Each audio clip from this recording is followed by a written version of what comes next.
ल 16-17 जना आउनुभएछ। सुरु गरौँ है त, अरू साथीहरू आउँदै गर्नुहुन्छ बिचमा जोइन हुनुहुन्छ, हामी चाहिँ सुरु गरौँ।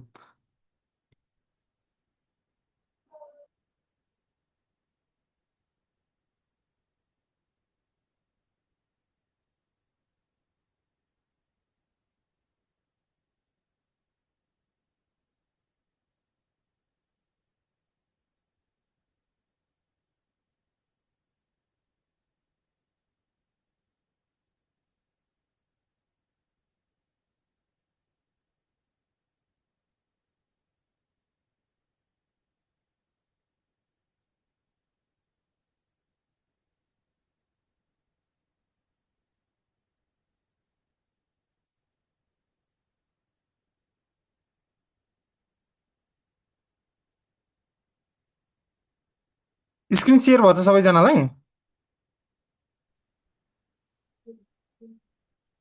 यदि भएको छैन भने चाहिँ मेसेज बक्समा सर भएको छैन भन्नु होला है त। ल सुरु गरौँ है त क्लास। लास्ट क्लासमा हामीहरूले हेरेको भनेको यो ड्रइङको डेफिनेसनहरू तपाईँहरूले हेर्नुभयो है। ड्रइङ भनेको के हो भन्ने कुराहरू, अनि त्यसपछि यसको यसमा पनि अझ जेनरल टाइप अफ ड्रइङमा चाहिँ तपाईँहरूको दुईवटा आर्टिस्टिक र इन्जिनियरिङ ड्रइङमा चाहिँ के डिफ्रेन्स छ भन्ने कुराहरू तपाईँहरूले हेर्नुभयो। यसलाई कसरी कसरी हामी छुट्याउन सक्छौँ त्यो कुराहरू चाहिँ तपाईँहरूले हेर्नुभयो। अनि त्यसपछि हामीले इम्पोर्टेन्स अफ इन्जिनियरिङ ड्रइङ पनि हेऱ्यौँ लास्ट क्लासमा है। अनि त्यो सँगसँगै अब्जेक्टिभ भयो, अनि त्यसपछि त्यो सकेर केही हामीले एमसिक्यूहरू हेरेको थियौँ, अनि त्योसँग रिलेटेड सब्जेक्टिभ क्वेसन कस्तो बन्न सक्छ त्यो कुराहरू बताएँ मैले। अनि इन्स्ट्रुमेन्टमा चाहिँ हामी इन्टर गरेका थियौँ। इन्स्ट्रुमेन्ट अन्तर्गत पनि पेन्सिलको बारेमा तपाईँले हेर्नुभयो। पेन्सिलको चाहिँ एज ग्रेड बढ्नु भनेको त्यसको के बढ्नु हो, अनि एज ग्रेड बढ्दै गयो भने चाहिँ जब हार्डनेस बढ्दै जान्छ त्यसले कस्तो टाइपको लाइनहरू दिन्छ भन्ने कुराहरू भयो। अनि बी ग्रेड बढ्नु भनेको के हो, अनि जब बी ग्रेड चाहिँ पढ्दै जान्छ त्यसले दिने लाइनहरू चाहिँ कस्तो कस्तो टाइपको हुन्छ भन्ने कुराहरू पनि तपाईँहरूले हेर्नुभयो। इभन हाम्रो इन्जिनियरिङ फिल्डमा युज हुने पेन्सिलको टाइपहरू चाहिँ के हुन्, तपाईँहरूले हामीले रेन्डमली इन्जिनियरिङ फिल्डमा युज गर्ने पेन्सिलहरू के हुन्छ त्यसको बारेमा हेर्नुभयो तपाईँहरूले। इभन डिफ्रेन्ट डिफ्रेन्ट लाइनहरू ड्र गर्दा चाहिँ कस्तो कस्तो टेक्सचर अथवा कस्तो कस्तो ग्रेडको पेन्सिल तपाईँहरूले युज गर्नुहुन्छ त्यसको बारेमा हामीले लास्ट क्लासमा हेऱ्यौँ। त्योसँग रिलेटेड के एमसिक्यूहरू पनि हेर्नुभयो तपाईँहरूले। अनि ड्राफ्टिङ पेपरको बारेमा मैले तपाईँहरूलाई बताएँ। नर्मल पेपर जस्तो चाहिँ ड्राफ्टिङ पेपरको दुइटै फेस चाहिँ सेम रफनेसको हुँदैन। एउटा यसको रफ फेस हुन्छ, एउटा स्मुथ फेस हुन्छ। स्मुथ फेस कसको लागि युज गर्ने, रफ फेस चाहिँ कसको लागि युज गर्ने भन्ने कुराहरूको बारेमा बताएँ। यसको साइजहरूको बारेमा पनि बताएँ।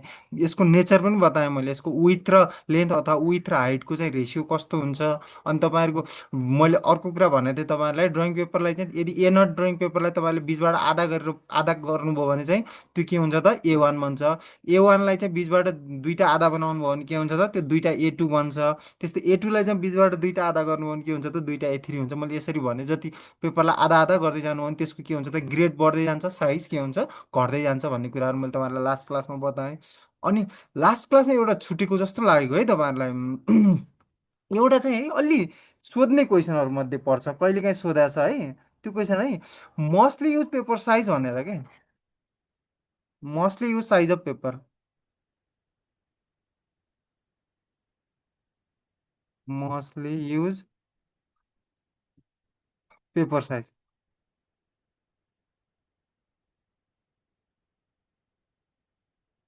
भनेर भन्यो भने त्यति बेला चाहिँ तपाईँले एफो लाइभ गर्ने है। मोस्टली युज है, सबभन्दा धेरै युज हुने पेपर साइज भनेको एफो साइज पेपर युज हुन्छ है त, सबभन्दा धेरै। अब यही कुरा चाहिँ तपाईँलाई ड्रइङमा रिलेटेड गरेर सोध्यो भने सेम कुरा चाहिँ इन ड्रइङ भनेर सोध्यो भने यो चाहिँ भयो। इन ड्रइङ भनेर सोध्यो भने यही कुरा चाहिँ इन ड्रइङ भनेर सोध्छ भने तपाईँलाई त्यति बेला ए3 है। हेर्नुहोस्, एज अ होलमा हेर्नुहुन्छ भने सबभन्दा धेरै युज हुने पेपर भनेको ए4 हो है। सबभन्दा धेरै त्यो फोटोकपी पेपर हुन्छ नि, जेनरली एभाइलेबल हुने पेपर, त्यो पेपर चाहिँ सबभन्दा धेरै युज हुन्छ तपाईँहरूको। तर ड्रइङ फिल्डमा अथवा इन ड्रइङमा हेर्नुहुन्छ भने चाहिँ सबभन्दा धेरै युज हुने पेपर भनेको ए3 है त। अब क्वेसन सोद्धाखेरि तपाईँलाई इन ड्रइङ भनेर सोधेको छैन, जस्ट सोधेको छ कि mostly use size of paper अथवा frequently use size of paper भनेर सोध्छ भने त्यति बेला तपाईँले के गर्ने त, ए4लाई प्रिफर गर्ने। यदि तपाईँलाई सोध्छ कि फ्रिक्वेन्टली युज अथवा mostly use size of paper in drawing भनेर सोध्छ भने त्यति बेला के गर्ने तपाईँहरूले, ए3 पेपरलाई प्रिफर गर्ने है। यो रेन्डमली एक दुईवटा क्वेसन तपाईँले भेट्नुहुन्छ है यस्तो क्वेसन। यसरी चाहिँ तपाईँले उ गर्नु पर्यो। धेरै युज हुने पेपर भनेको ए4 हो, तर ड्रइङमा चाहिँ सबभन्दा धेरै युज हुने पेपर भनेको के हो त, ए3 पेपर युज हुन्छ। ल यहाँसम्म क्लियर छ भने अगाडि जाउँ। यो लास्ट क्लासमा मैले तपाईँलाई बताएँ यसको साइजको पनि जस्तो तपाईँलाई एउटा साइज एउटा पेपर साइजलाई चाहिँ अर्को पेपर साइजमा कम्पेरिजन गर्दाखेरि एउटा फर्मुला लेखाइदिएको थिएँ, त्यो फर्मुला पनि तपाईँले लेख्नुभयो होला लास्ट क्लासमा। कोही छुट्नु भएको छ भने तपाईँले प्रिभियस भिडियो रेकर्डिङ हेर्दा हुन्छ, त्यसमा पनि क्लियरली मैले बताइदिन्छु। अझ त्यसमा डाउट क्लियर भएन भने नेक्स्ट क्लासमा आएर सोद्धा हुन्छ है त। ल यहाँसम्म हामीले हेऱ्यौँ है त, यो पेपर साइजसम्म हामीले लास्ट क्लासमा हेऱ्यौँ। के छ यहाँसम्म सबैलाई क्लियर छ भने म अगाडि गएँ है त। आवाज आइरहेछ सबैलाई? आइरहेछ सर, आइरहेछ। ल सुरु गर है त। यहाँसम्म क्लियर छ भने तपाईँहरूको अगाडि जाउँ है त। ल अब चाहिँ तपाईँहरूको ड्राफ्टिङ बोर्ड है। ड्राफ्टिङ बोर्ड अथवा तपाईँहरूको ड्रइङ बोर्ड पनि भन्छ यसलाई, सेम कुरा हो। ड्राफ्टिङ भनेकै ड्रइङ हो है। एउटा तपाईँहरूको क्राफ्टको अथवा क्राफ्टको हिसाबमा हेर्नुहुन्छ भने त्यसलाई ड्राफ्टिङ भन्छ, जेनरल टर्ममा हेर्नुहुन्छ भने त्यसलाई ड्रइङ भन्छ। ड्रइङ बोर्ड र ड्राफ्टिङ बोर्ड भनेर नझुकिने, ड्रइङ अथवा ड्राफ्टिङ कुनै पनि ठाउँमा युज गर्छ भने त्यो भनेको सेम हो भन्ने है त। ड्राफ्टिङ बोर्ड भनेको तपाईँले सिम्पल हेर्दाखेरि यस्तो एउटा रेक्ट्याङ्गुलर बोर्ड हुन्छ है। यस्तो एउटा रेक्ट्याङ्गुलर बोर्ड हुन्छ जसमा चाहिँ तपाईँले के गर्नुहुन्छ त, कुनै पनि ड्रइङ ड्र गर्नुभन्दा पहिला यसरी पेपरलाई एट्याच गर्नुहुन्छ भने यस्तो पेपरलाई यस्तो बोर्डलाई के भन्छ तपाईँहरूको ड्राफ्टिङ बोर्ड अथवा ड्रइङ बोर्ड भन्छ है त। हेर्नुहोस् कुनै पनि यस्तो एउटा रेक्ट्याङ्गुलर बोर्ड जसमा चाहिँ तपाईँले ड्रइङ गर्नुभन्दा पहिला कि त पेपरलाई एट्याच गर्नुहुन्छ भने त्यो बोर्डलाई के भन्छ तपाईँहरूको ड्रइङ बोर्ड भन्छ अथवा ड्राफ्टिङ बोर्ड भन्छ। यसको चाहिँ के हुन्छ त, अप्पर फेस चाहिँ जहिले पनि स्मुथ हुन्छ। यसको के हुन्छ त, माथिरको फेस चाहिँ जहिले पनि के हुनुपर्छ, स्मुथ हुनुपर्छ। तलतिरको फेस चाहिँ तपाईँहरू के हुन्छ त, रफ हुन्छ अलि है। तलतिरको फेस के हुन्छ, रफ हुन्छ। र त्यो फेसहरूलाई जोइन गर्नको लागि हाम्रो के गरेको हुन्छ त, यस्तो दुईवटा ब्याटर्नहरू राखेको हुन्छ। अब ड्रइङ बोर्ड तपाईँले माथिबाट हेर्नुभयो भने के चाहिँ एउटा स्मुथ सर्फेस, एउटै सर्फेस देखिन्छ हो कि होइन? हेर्नुहोस् त, यो माथिबाट हेर्दा एउटै पल्ला हो जस्तो तपाईँले फिल गर्नुहुन्छ। तर एक्चुअलमा तपाईँहरूको ड्रइङ बोर्डलाई हेर्नुहुन्छ भने त्यसको बटममा चाहिँ के हुन्छ, अथवा लोवर पोर्सनमा अथवा त्यसको तलतिरबाट हेर्नु भने त्यसमा चारवटा पल्ला हुन्छन् कि। एउटा यो भयो, 4 देखि 6 भन्छ है, दुईवटा भयो, तिनवटा भयो, चारवटा, यसमा पाँचवटा राखेको छ। 4 देखि 6वटा पल्लाहरू राखेको हुन्छ है ड्रइङ बोर्डमा। हेर्नुहोस् माथिबाट हेर्दा ड्रइङ बोर्ड के हुन्छ, एउटा स्मुथ सर्फेस देखिन्छ। तर बटमबाट अथवा तलतिरबाट फर्काएर हेर्नु भने तपाईँले त्यसमा के हुन्छ त, 4 देखि 6वटा पल्लाहरू मिलेर बनेको हुन्छ। एउटा यो पल्ला भयो, अर्को यो यो यो, यसमा पाँचवटा बनाएको छ। तर एक्चुअली तपाईँहरूको स्ट्यान्डर्डले भन्ने भनेको 4 देखि 6वटा। अनि यो 4 देखि 6वटा पल्लालाई जोड्नको लागि अथवा एट्याच गर्नको लागि तपाईँहरू के हुन्छ त, यसरी ट्रान्सभर्स मेम्बर अथवा यस्ता के त त्यसको पर्पेन्डिकुलरमा चाहिँ दुईवटा अर्को पल्लाहरू राखेको हुन्छ। यो पल्लालाई तपाईँहरू के भन्छ त, ब्याटन भन्छ है। हेर्नुहोस् यो तपाईँहरूको हरिजेन्टल पल्लाहरूलाई तपाईँहरू के भन्छ त, स्ट्राइप्स भन्छ। यो चाहिँ तपाईँहरू 4 देखि 6वटा राख्छ। र यो 4 देखि 6वटा पल्लालाई जोड्नको लागि एट्याच गर्नको लागि तपाईँहरू यहाँ के गरेको हुन्छ त, दुईवटा त्यसको पर्पेन्डिकुलर डाइरेक्सनमा दुईवटा पल्ला राखेको हुन्छ। त्यो पल्लालाई के भन्छ तपाईँहरूको ब्याटन्स भन्छ है त। हो यति बुझ्ने कि ड्रइङ बोर्ड चाहिँ अप्पर सर्फेसबाट तपाईँहरूको एउटा स्मुथ सर्फेस, एउटै मात्र तपाईँहरूको सर्फेस देखे तापनि बटमबाट यसमा के हुन्छ त, 4 देखि 6वटा पल्लाहरू मिलेर बनेको हुन्छ। यो 4 देखि 6वटा पल्ला चाहिँ के हुन्छ त, तपाईँहरूको यो पल्लाहरूलाई जोड्नको लागि चाहिँ तपाईँहरूले के युज गर्नुहुन्छ त, ब्याटन्स युज गर्नुहुन्छ। यसमा ट्रान्सभर्स मेम्बर युज गर्नुहुन्छ त, ट्रान्सभर्स पल्लाहरू युज गर्नुहुन्छ, जसलाई चाहिँ के भन्छ तपाईँहरूको ब्याटन भन्छ। अब हेर्नुहोस् कि तपाईँहरूको ड्रइङ बोर्ड चाहिँ तपाईँहरूको जहिले पनि के हुन्छ त, तपाईँहरूको ओइल सिजन सफ्टवुडबाट बन्नुपर्छ के। हेर्नुहोस् ओइल सिजन सफ्टवुड भनेको तपाईँले बुझ्नु, सिजन भनेको त थाहा छ होला सबैलाई है। सिजनिङ भनेको के हो त, यस्तो एउटा प्रोसेस जसमा चाहिँ काठमा भएको मोइस्चर अथवा काठमा भएको स्याप हुन्छ नि, फ्रेसली काटेको अथवा भर्खर काटेको तपाईँले रुखहरूमा त के हुन्छ, त्यसमा मोइस्चर हुन्छ, स्याप हुन्छ त्यसको भित्र उमा हो। त्यो स्यापलाई हटाउनु भयो भने त्यसलाई, त्यो हटाउने प्रोसेसलाई के भन्छ त, सिजनिङ भन्छ है। हो अब ड्रइङ बोर्डमा युज हुने यो काठ हुन्छ नि, यो काठ अथवा यो वुड चाहिँ के हुनुपर्छ त, वेल सिजन हुनुपर्छ। यसमा 85 देखि 90%सम्म पानी के गरिसकेको हुनुपर्छ, हटिसकेको हुनुपर्छ, वेल सिजन हुनुपर्छ।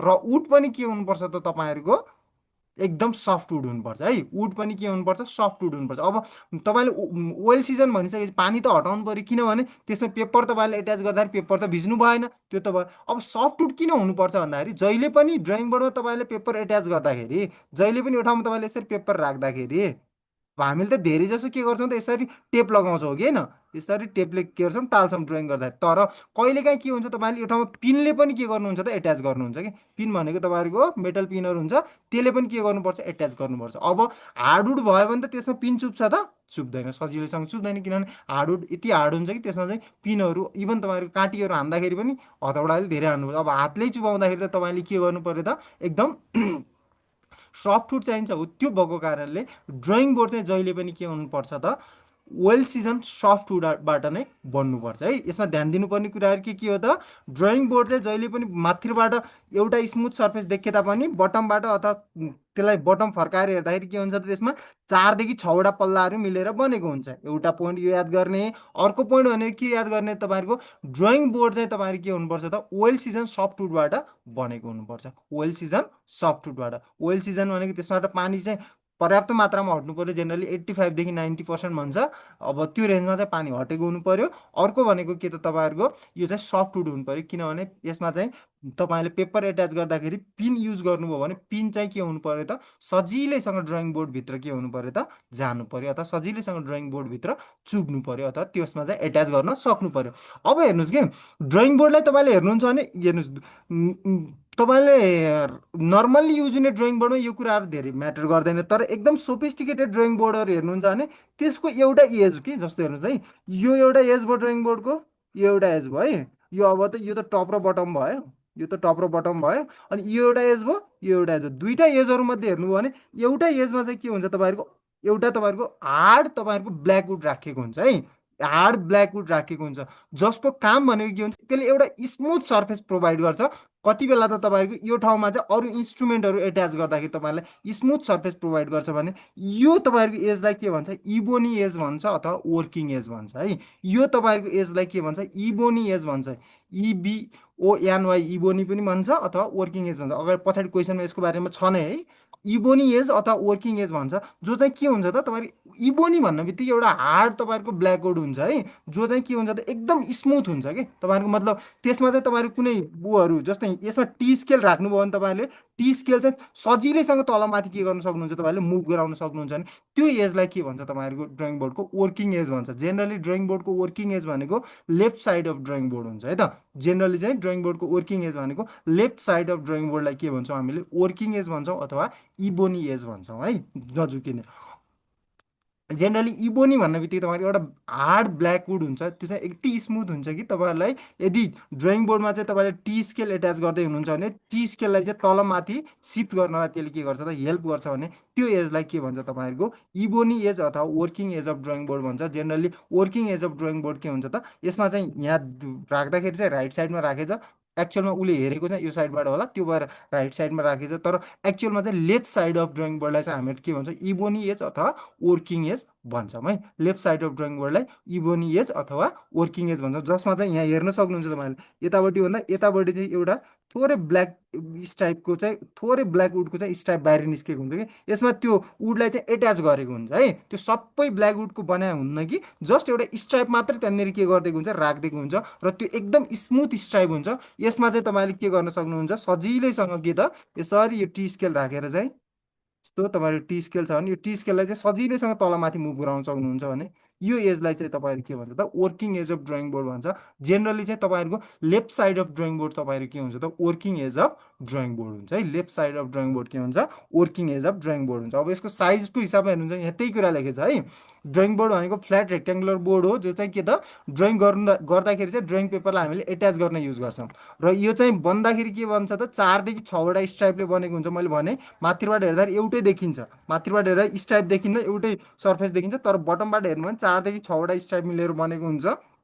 र वुड चाहिँ कस्तो हुनुपर्छ त, वेल सिजन सफ्टवुड हुनुपर्छ है। वुड चाहिँ कस्तो हुनुपर्छ त, वेल सिजन सफ्टवुड, 4 देखि 6वटा स्ट्राइप मिलेर बनेको हुन्छ र वेल सिजन सफ्टवुडले बनेको हुन्छ ड्रइङ बोर्ड चाहिँ है। अनि यसको चाहिँ टप सर्फेस चाहिँ स्मुथ हुन्छ, तर बटम सर्फेस चाहिँ के हुन्छ त, दुईवटा तपाईँहरूको ब्याटनले के गरेको हुन्छ, तपाईँहरूको जोडेको हुन्छ। मैले अघि पनि भने यो दुईवटा ब्याटनहरू मिलेर के गरेको हुन्छ त, त्यो 4 देखि 6वटा स्ट्राइपहरूलाई हाम्रो के गरेको हुन्छ, जोडेको हुन्छ है त। त्यही कुरा यहाँ लेख्यो, 4 देखि 6वटा स्ट्राइपले चाहिँ ब्याटनले चाहिँ त्यो 4 देखि 6वटा स्ट्राइपलाई जोडेको हुन्छ। र यो ब्याटनको अर्को काम भनेको के भन्दाखेरि, यो तपाईँहरूको ड्रइङ बोर्डको यो बटम फेस छ नि, यो फेसलाई चाहिँ के हुँदैन त, जमिनमा चाहिँ ऱ्याप हुन दिँदैन अथवा जमिनमा घर्सिन दिँदैन कि। यहाँनिर के गरिदिन्छ, यो ब्याटन चाहिँ जमिनमा बस्छ, तर यो तपाईँहरूको ड्रइङ बोर्डको बटम फेस चाहिँ के हुँदैन, जमिनमा बस्दैन। र त्यो जमिनमा नबसेर त्यसको ऱ्यापिङ पनि प्रिभेन्ट गर्ने, अथवा ऱ्यापिङलाई अथवा त्यसको घर्सिने त्यो घर्षण हुन्छ नि, हो त्यसलाई पनि रोक्ने काम केले गर्छ त यो ब्याटनले गर्छ। यसको मेन काम भनेकै तपाईँहरू के हो त, यो 4 देखि 6वटा स्ट्राइपरलाई जोड्ने काम हो, र यसले चाहिँ ड्रइङ बोर्डको यो बटम फेसलाई चाहिँ जमिनमा बस्न दिँदैन अथवा जमिनमा घस्रिन दिँदैन, त्यही कुरा लेखेको छ है त। अब साइज अफ ड्रइङ बोर्डलाई हेर्नुहुन्छ भने ड्रइङ बोर्डको 4वटा साइज भन्छ है, बी नट, बी1, बी2 र बी3 साइजको हुन्छ। अब बी नटलाई हेर्नुहुन्छ भने तपाईँहरू 1500 बाई 1000को साइज हुन्छ, र यसको थिकनेस चाहिँ तपाईँहरूको 25 mm को हुन्छ है। यसको थिकनेस पेपरमा मैले साइज लेख्दाखेरि दुईवटा मात्र साइज लेखेको थिएँ, यसको हाइट र विथ अथवा लेन्थ र हाइट भन्ने, लेन्थ र विथ मात्र लेखेको थिएँ। पेपरको थिकनेस के हुन्छ त नेग्लिजिबल गर्छौँ हामीहरूले, तर ड्रइङ बोर्डको थिकनेस हुन्छ कि, त्यो भएर ड्रइङ बोर्डको तिनवटा डाइमेन्सन लेखिएको छ है। यसमा चाहिँ 1500 बाई 1000को बिनोट साइजको ड्रइङ बोर्ड हेर्नुहुन्छ भने 1500 बाई 1000 साइजको हुन्छ, जसको चाहिँ थिकनेस कति हुन्छ 25 mm को हुन्छ। यो बिनोट साइज अफ ड्रइङ बोर्ड चाहिँ तपाईँहरू जेनरली चाहिँ एनआर पेपरमा चाहिँ ड्रइङ गर्दाखेरि हाम्रो एप्लिकेबल हुन्छ। अब बी1को हेर्नुहुन्छ भने तपाईँहरूको 1000 बाई 700को हुन्छ, यसको पनि थिकनेस तपाईँको 25 mm कै हुन्छ। यो चाहिँ तपाईँको ए1 पेपरको लागि एप्लिकेबल हुन्छ। बी2लाई हेर्नुहुन्छ भने तपाईँहरूको 700 बाई 500 साइजको हुन्छ, यसको थिकनेस चाहिँ 15 mm को हुन्छ। यो चाहिँ ए2 पेपर साइजको लागि एप्लिकेबल हुन्छ। अब बी3को चाहिँ तपाईँहरूको हेर्नुहुन्छ भने 500 बाई 350को हुन्छ, अनि यसको पनि थिकनेस तपाईँहरू 15 mm नै हुन्छ। यो चाहिँ तपाईँहरूको ए3 साइज पेपरको लागि एकदम मोस्टली एप्लिकेबल हुन्छ है। अब तपाईँहरूको यहाँदेखि सानो पेपर छन् भने तिनीहरूलाई चाहिँ तपाईँहरूको बी3मा नै तपाईँले के गर्नु पऱ्यो त, ड्र गर्नु पऱ्यो, बी3मा नै एट्याच गरेर तपाईँले ड्र गर्न सक्नुहुन्छ है। हो, यो भयो तपाईँहरूको ड्रइङ बोर्डको कुरा है त, ड्राफ्टिङ बोर्ड अथवा ड्रइङ बोर्ड। यसमा ध्यान दिनुपर्ने कुराहरू, ड्रइङ बोर्ड चाहिँ तपाईँहरूको अप्पर सर्फेस चाहिँ स्मुथ भए तापनि बटममा के हुन्छ 4 देखि 6वटा पल्ला मिलेर बनेको हुन्छ। ड्रइङ बोर्डको लेफ्ट साइडमा के हुन्छ त, एउटा एकदम हार्ड, अनि त्यसपछि के त स्मुथ हार्ड ब्ल्याकवुड राखेको हुन्छ, स्ट्राइप हुन्छ, त्यसको स्ट्राइप जसले चाहिँ के गर्छ त इन्स्ट्रुमेन्टहरूलाई सजिलैसँग के हुन मुभ हुन हेल्प गर्छ। त्यो भएको कारणले ड्रइङ बोर्डको लेफ्ट एज नै के हुन्छ तपाईँहरूको त्यसको वर्किङ एज हुन्छ। अनि ड्रइङ बोर्ड बन्दाखेरि के हुन्छ त तपाईँहरूको वेल सिजन सफ्ट वुडले तपाईँहरू के गरेको हुन्छ, बनेको हुन्छ। यसमा क्वेसन सोध्यो भने यिनी तिनवटा पोइन्टहरूबाट क्वेसन सोध्छ है त। ल क्वेसन पनि हेरौँ है त। ल एमसिक्यू हेर्नुहोस् त, drafting board consist of dot number of stripes भनेर सोधेको छ। भन्नु भन्नु, ड्रइङ बोर्डमा चाहिँ कतिवटा स्ट्राइप्स हुन्छ? 5। 5वटा। भन्ने भन्दा नि लेख्नु है, भन्दाखेरि अलि साउन्ड चाहिँ गन्जागोलै हुन्छ, तपाईँलाई पनि गाह्रो हुन्छ। लेख्नुहोस्। ल सबैले लगभग सी लेख्नु, मैले यही ठाउँमा ल हेर्नुहोस् है त, यहाँ मैले के गरेँ 4 लेखेँ, यहाँ मैले 6 लेखेँ, 8 लेखेँ। अब यति बेला चाहिँ के हुन्थ्यो होला ल भन्नुहोस् त। अप्सन ए छ, जस्ट एकको ठाउँमा 4 छ, दुईको ठाउँमा 6 छ, अनि सीमा 5 भयो, अनि डीमा चाहिँ 8 भयो। अब सबैले सिसी लेख्नुभएको छ है, अघि एक्चुअल क्वेसनमा चाहिँ त्यति बेला त सी नै हुन्छ, किनभने 4 देखि 6 हुन्छ, त्यसमा चाहिँ एउटा अप्सन 5को तपाईँले लेख्नुभयो, त्यो मैले उ गरेँ। अब तपाईँहरूको ल मान्नुहोस् 4 देखि 6वटा दियो, मैले 4 दिएँ, 6 दिएँ, 5 पनि दिएँ, त्यति बेला चाहिँ कसलाई प्रिफर गर्नुहुन्छ तपाईँहरूले? कसैले बी हुन्छ भनेर लेख्नुभयो, कसैले 6वटा हुन्छ भनेर लेख्नुभयो, कसैले ए हुन्छ भनेर लेख्नुभयो। हेर्नुहोस् है, यदि यति बेला चाहिँ तपाईँलाई all of the above option दिएको छ भने सजिलो भइहाल्यो। ठिक छ, अल अफ एबभ अप्सन दिएको छ भने सजिलैसँग तपाईँले के गर्नुहोस्, अल अफ दि एबभलाई तपाईँले उ गर्न सक्नुहुन्छ, एप्लाई गर्न सक्नुहुन्छ, त्यो तपाईँलाई गाह्रो परेन। अब भनेको ड्रइङ बोर्डमा चाहिँ तपाईँहरूको जेनरली त्यो स्ट्राइपको सङ्ख्या बढाउनु अथवा स्ट्राइप राख्नु भनेको के हो भन्दाखेरि, तपाईँहरूको वुडको नेचर त थाहा छ, वुड के हुन्छ त फुल्छ हो कि होइन, पानी पऱ्यो अथवा केही भयो भने वुड चाहिँ के हुन्छ कम्प्रेसन हुने अथवा श्रिङ्क हुने अथवा तपाईँहरूको त्यो कन्ट्र्याक्सन हुने, त्यो त्यसको पो हो। अब त्यही कुरालाई तपाईँहरू उ गर्नको लागि त्यसलाई स्ट्राइप राखेको हो। अब कुनै पनि कुरा चाहिँ जब तपाईँहरूको रेन्जमा हुने कुराहरू हुन्छ नि, 4 देखि 6 रेन्जमा हुने कुराहरू हुन्छ नि, रेन्जमा हुने कुराहरू छ भने त्यसको बेस्ट भ्यालु भनेको एभरेज हुन्छ है। बेस्ट भ्यालु भनेको यसको बिचको अथवा एभरेज भ्यालु हुन्छ। 5 चाहिँ त्यसको लागि के हुन्छ, बेस्ट भ्यालु हुन्छ। अब 5 दिएको छैन भने तपाईँहरूको दुईटा मध्ये एउटा तपाईँले प्रिफर गर्न सक्नुहुन्छ, जेनरली ठुलो नै प्रिफर गर्नुहोस्। 5 दिएको छैन भने ठुलो नै प्रिफर गर्नुहोस्। अनि 5 दिएको छ भने 5 दिएको छ भने बेस्ट भ्यालु भनेको के त 5लाई प्रिफर गर्नु। अल अफ दि एबभ दिएको छ भने त सबै हुने भइहाल्यो है, अल अफ दि। अब तर तपाईँको क्वेसनमा अल अफ दि एबभ त छैन, तिनवटा मध्ये चाहिँ कुनै एउटा चुज गर्नुपर्ने हो। त्यति बेला बेस्ट भनेको तपाईँहरू के गर्नुहोस् भन्दाखेरि एभरेज भ्यालुलाई कुनै पनि ठाउँमा, चाहे त्यो तपाईँहरूको वाटरको पिएच होस्, चाहे त्यो तपाईँहरूको अरू कुनै कुराहरू पनि हुनसक्छ। त्यो मैले त वाटरको पिएच भने तपाईँहरू, अथवा क्वालिटी अफ वाटरको मैले सिम्पली अब सेनिटरीको गर्दाखेरि, चाहे तपाईँहरूको अरू कुराहरू पनि हुनसक्छ, इरिगेसनको पनि वाटरको पिएच हुनसक्छ। तपाईँहरूको कुनै पनि रेन्जमा दिने भ्यालु छ भने त्यसको लागि बेस्ट भ्यालु भनेको कति हुन्छ त तपाईँहरूको 5, एभरेज भ्यालु हुन्छ है। किनभने वाटरको बेस्ट पिएच भनेको 7 हो नि, तर हाम्रो रेन्जमा कति हुन्छ तपाईँहरूको 6.5 देखि 8 भन्छ क्या। बेस्ट भनेको 7 हुन्छ, तपाईँहरूको 6.5 देखि 8 रेन्ज भन्छ। तर 6.5, 8 र 7 दिन्छ भने तपाईँले कसलाई एडप्ट गर्नुहुन्छ त? 7लाई एडप्ट गर्नुहुन्छ कि हो। त्यस्तै यसमा पनि बेस्ट भनेको तपाईँहरूले एभरेजतिरै जानुहोस्, तपाईँलाई सजिलो पर्छ। यदि छैन, all of the above option छ भने अल अफ दि एबभ त लाउने भइहाल्यो, छैन भने बेस्ट 5तिर जानुहोस्, त्यसपछि छैन भने तपाईँले केसमा जानुहोस् त? 6मा जानुहोस्। अब त्यसपछि छैन भने 4तिर जानुहोस् है। यदि तपाईँहरूको यसमा चाहिँ तपाईँहरूको भने यो नदिएर तपाईँहरूको यति मात्र दिएको भने त्यति बेला पनि 5तिर नै जानुहोस् है त। मैले सजेस्ट गरेँ त्यही हो, र गर्नुपर्ने पनि त्यही हो तपाईँहरूले। यदि तपाईँहरूको ऊ छ भने यो यसरी अप्सन दिएको छ भने त्यति बेला पनि 5तिर। यति बुझ्नुहोस् कि कुनै पनि कुरा तपाईँहरूको रेन्जमा दिन्छ, कुनै पनि भ्यालुहरू रेन्जमा आउँछ भने त्यसको बेस्ट भ्यालु भनेको त्यसको एभरेज हुन्छ है। बेस्ट भ्यालु के हुन्छ त? एभरेज हुन्छ। किनभने एभरेजबाट टोलरेन्स गरेर नै रेन्ज बनाउने हो कि तपाईँहरूलाई। एभरेजबाट यति बाहिरसम्म जान मिल्छ भनेर रेन्ज बनाउँछ, र बेस्ट भ्यालु चाहिँ तपाईँको एभरेज हुन्छ। अब 5 दिएको छ भने बेस्ट 5 भइहाल्यो, छैन भने 5 छैन भने त्यति बेला चाहिँ 6लाई प्रिफर गर्नुहोस्। अब 6 छैन भने 4लाई प्रिफर गर्नुहोस्। अब अल अफ दि एबभ छ भने बेस्ट चाहिँ त्यति बेला अल अफ दि एबभ हुन्छ अप्सन है। यदि 8को ठाउँमा चाहिँ all of the above option थियो भने बेस्ट भनेको अल अफ दि एबभ हुन्छ। अल अफ दि एबभ छैन 5, 5 पछि 6लाई प्रिफर गर्ने है। यो रेन्जमा चाहिँ भ्यालुहरू यसरी ध्यान दिनु। अब तपाईँले यसमा लेख्नुभयो, हाम्रो एक्चुअल क्वेसनमा चाहिँ के थियो त? आन्सर हाम्रो 5 थियो। त्यति बेला सजिलो भइहाल्यो। यो सोधेको क्वेसनहरू है तपाईँहरूको। मैले तपाईँलाई अब त्यो दिँदाखेरि चाहिँ जेनरली तिनवटा भ्यालु त्यसरी एकदम कम दिन्छ, दियो भने पनि त्यसरी तपाईँले गर्ने। अरू ठाउँमा दिएको चाहिँ मैले देखाएको छु कि वाटरको पिएचमा चाहिँ धेरैचोटि दिएको देखाएको छु, र स्टुडेन्टहरू पनि झुक्किन्छ त्यति बेला। किनभने पढ्दाखेरि रेन्जमा पढेर गएको हुन्छ, इक्जाम सल्भ गर्दाखेरि पनि अथवा मक टेस्टहरूमा पनि एउटा भ्यालु पाउँछ, सही गरिहाल्छ। अनि इक्जाममा दिँदाखेरि तिनवटा दियो भने अब त्यति बेला उनीहरूलाई त्यो जानेको क्वेसनमा पनि उनीहरू चाहिँ झटाएर हान्नुपर्ने जस्तो हुन्छ कि, जानेको क्वेसनमा पनि उनीहरू चाहिँ गेस गर्नुपर्ने जस्तो हुन्छ। त्यो भनेको एकदम एकदम क्रिटिकल सिचुएसन हो है। जानेको क्वेसनहरू त फिक्स आउने आन्सर हुनु पऱ्यो है तपाईँहरूलाई। अब यति बुझ्नुहोस् कि रेन्जमा दिएको भ्यालु छ भने सकेसम्म एभरेजलाई तपाईँले के गर्नुहोस् त? प्रिफर गर्नुहोस्। ल अगाडि जानुहोस्। अब drawing board is made up of well season hardwood हो कि वेल सिजन सफ्टवुड हो कि रफली सिजन हार्डवुड हो कि अथवा रफली सिजन सफ्टवुड हो? ल जया रोकाइजीले बी भनेर लेख्नुभयो, यमुनाजीले पनि बी भनेर लेख्नुभयो, गगनजीले पनि बी भनेर लेख्नु। ल लगभग सबैले बी। अघि मैले भर्खर मैले भनेको छु तपाईँलाई, ड्रइङ बोर्ड चाहिँ के हुन्छ तपाईँहरूको त? ड्रइङ बोर्डमा काठमा भएको मोइस्चर सबै हटेको हुनुपर्छ, लगभग सबै हटेको, 85 देखि 95%। त्यो भएर ओइल सिजन हुनु पऱ्यो, त्यसमा चाहिँ प्रोपरली मिक्सर हटेको हुनु पऱ्यो। अर्को के त? सफ्टवुड हुनु पऱ्यो। किनभने ड्रइङ बोर्डमा चाहिँ हामीले के गर्छौँ त? पेपरलाई अथवा ड्रइङ पेपरलाई एट्याच गर्दाखेरि, ड्रइङ सिटलाई एट्याच गर्दाखेरि जहिले पनि टेप नै लाउँछौँ भन्ने जरुरी छैन। कहिलेकाहीँ के हुन्छ त? पिनले पनि के गर्नुपर्छ? अट्याच गर्नुपर्छ। अब त्यो पिन चाहिँ त्यो ठाउँमा गड्नको लागि अथवा पिन चाहिँ त्यो ठाउँमा चुब्नको लागि त्यो वुड चाहिँ के हुनुपर्छ त? सफ्टवुड हुनुपर्छ। त्यो भएर ड्रइङ बोर्ड चाहिँ जहिले पनि के हुनुपर्छ त? वेल सिजन सफ्टवुड हुनुपर्छ। हार्डवुड भयो भने त्यसमा के हुँदैन त? पिन चुब्दैन, र पेन्सिल तपाईँले के गर्न सक्नुहुन्न? एट्याच गर्न सक्नुहुन्न है त। अर्को चाहिँ तपाईँहरूको वर्किङ एज है। यो चाहिँ ध्यान दिने है, वर्किङ एज अथवा इबोनी एज भन्छ कहिलेकाहीँ तपाईँहरू। वर्किङ एज सिम्पल हो तपाईँहरूको। यो भनेको चाहिँ वर्किङ एज भनेको तपाईँले बुझ्नुहुन्छ, म्याक्सिमम् चाहिँ अब ड्रइङ बोर्डको कामै भनेको तपाईँले पेपर एट्याच गर्नुहुन्छ। अब त्यसमा चाहिँ के हो त? केही इन्स्ट्रुमेन्टहरूलाई एट्याच गर्नुपर्छ हो, त्यो इन्स्ट्रुमेन्ट एट्याच गर्ने एज भने हो है यसले भन्न खोजेको चाहिँ।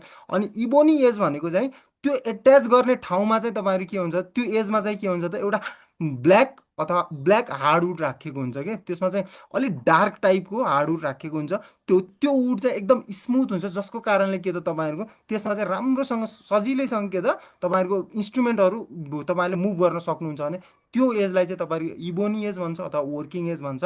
यो एज चाहिँ तपाईँहरूको कुन हो अरे? टप हो कि बटम एज हो कि अथवा लेफ्ट एज हो कि अथवा राइट एज हो भनेर सोधे।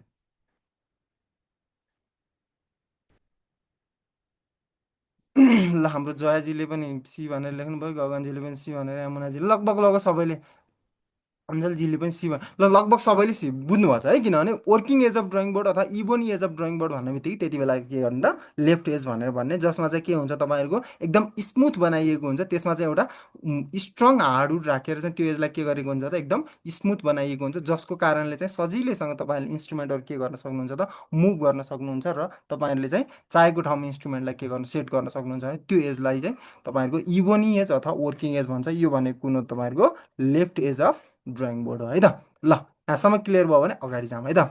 के छ ड्रइङ बोर्डको क्लियर भयो नि है। सोध्ने क्वेसन यसमा यति हो, नम्बर अफ स्टाइपहरूबाट सोध्छ एउटा, अर्को भनेको कस्तो वुडहरू युज गर्नुहुन्छ भनेर सोध्छ, अर्को भनेको वर्किङ एज चाहिँ तपाईँहरूको कुन हो भनेर सोध्ने क्वेसन है। ड्रइङ बोर्डबाट आयो भने यति तिनवटा क्वेसन सोध्छ है, अरू यसबाट बन्ने क्वेसनहरू बन्दैन।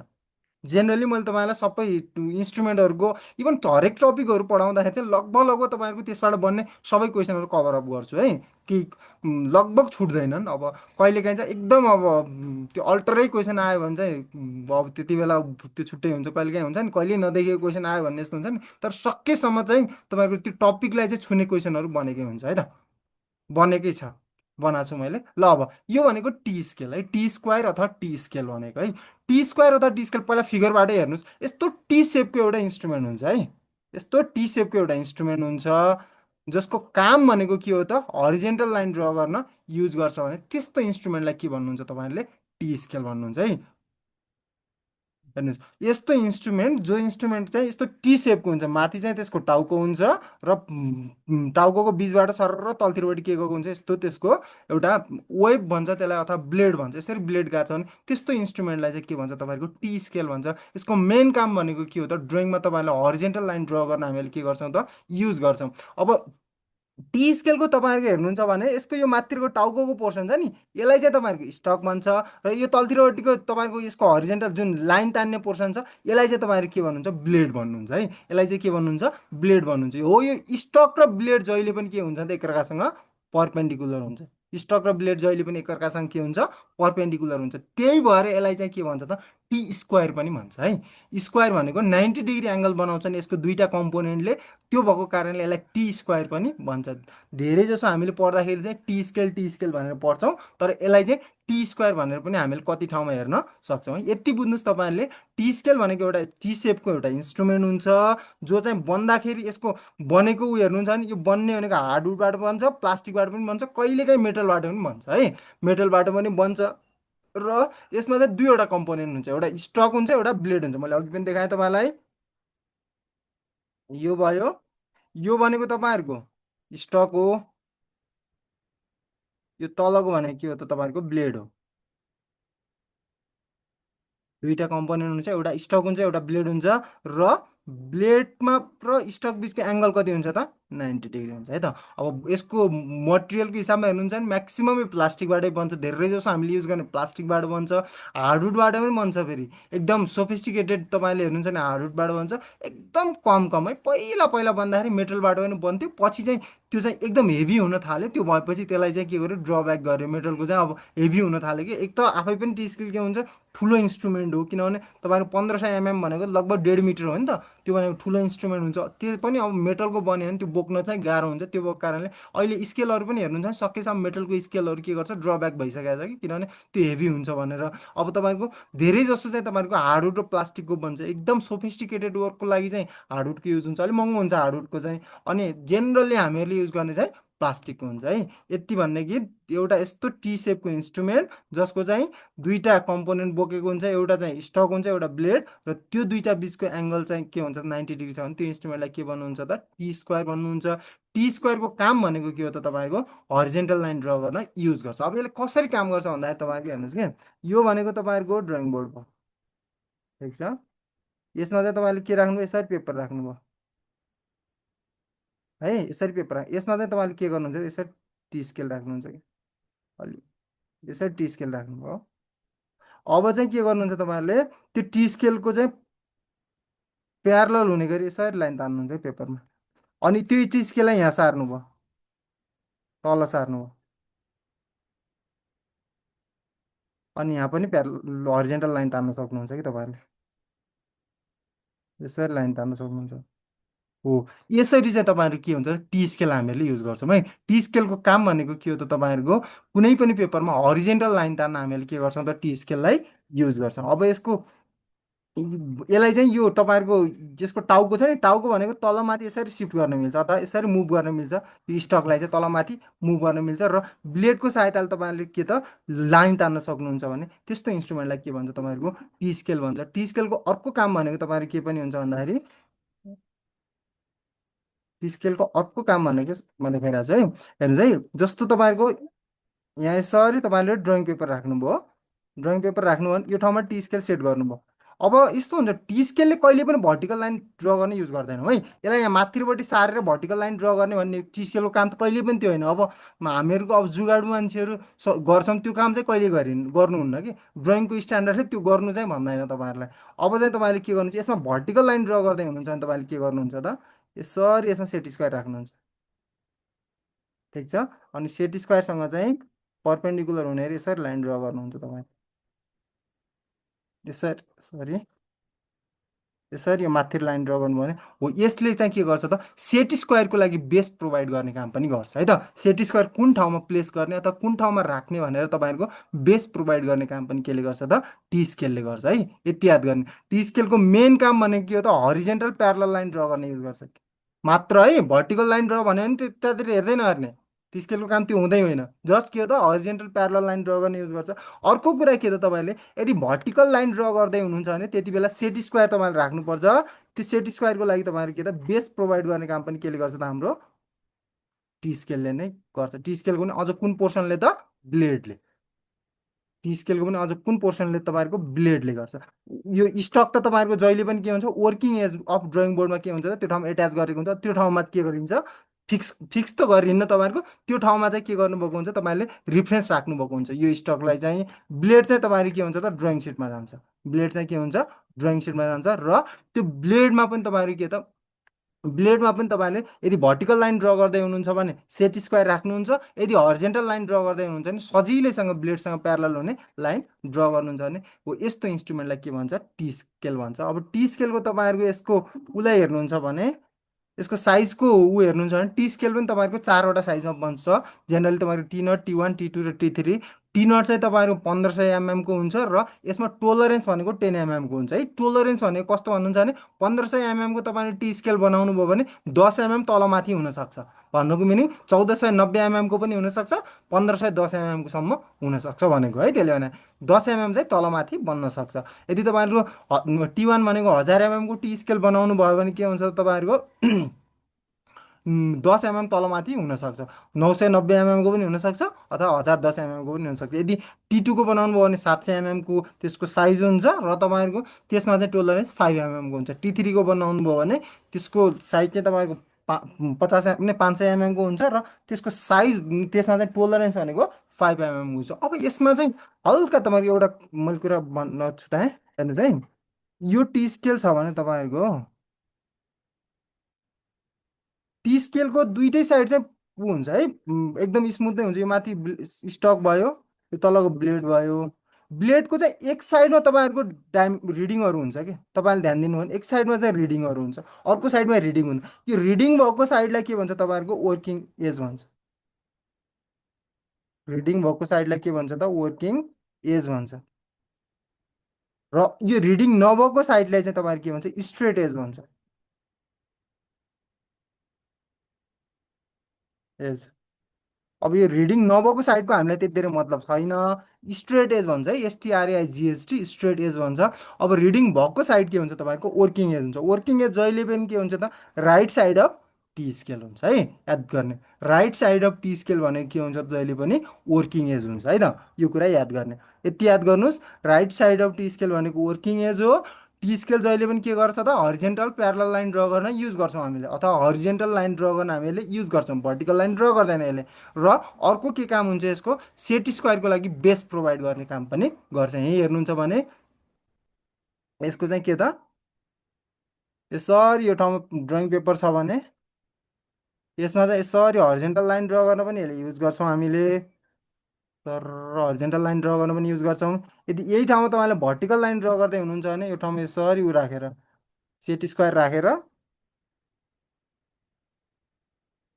सेट स्क्वायर राख्नुभयो तपाईँले, अनि यो ठाउँमा यसरी भर्टिकल लाइन ड्र गर्नु भने हामीले युज गर्छौँ भने त्यस्तो तपाईँहरूको इन्स्ट्रुमेन्टलाई के भन्छ तपाईँहरूको टी स्केल अथवा टी स्क्वायर भन्छ है। अब यसको चाहिँ के हुन्छ त यो तपाईँहरूको राइट साइड चाहिँ जहिले पनि वर्किङ एज हुन्छ, जसमा चाहिँ के हुन्छ रिडिङहरू राखिदिएको हुन्छ। तपाईँहरूको लेफ्ट साइड चाहिँ तपाईँको के हो त स्ट्रेट एज हो, स्ट्रेट एज भन्छ। यो चाहिँ अब it is sorry straight edge भन्छ है त।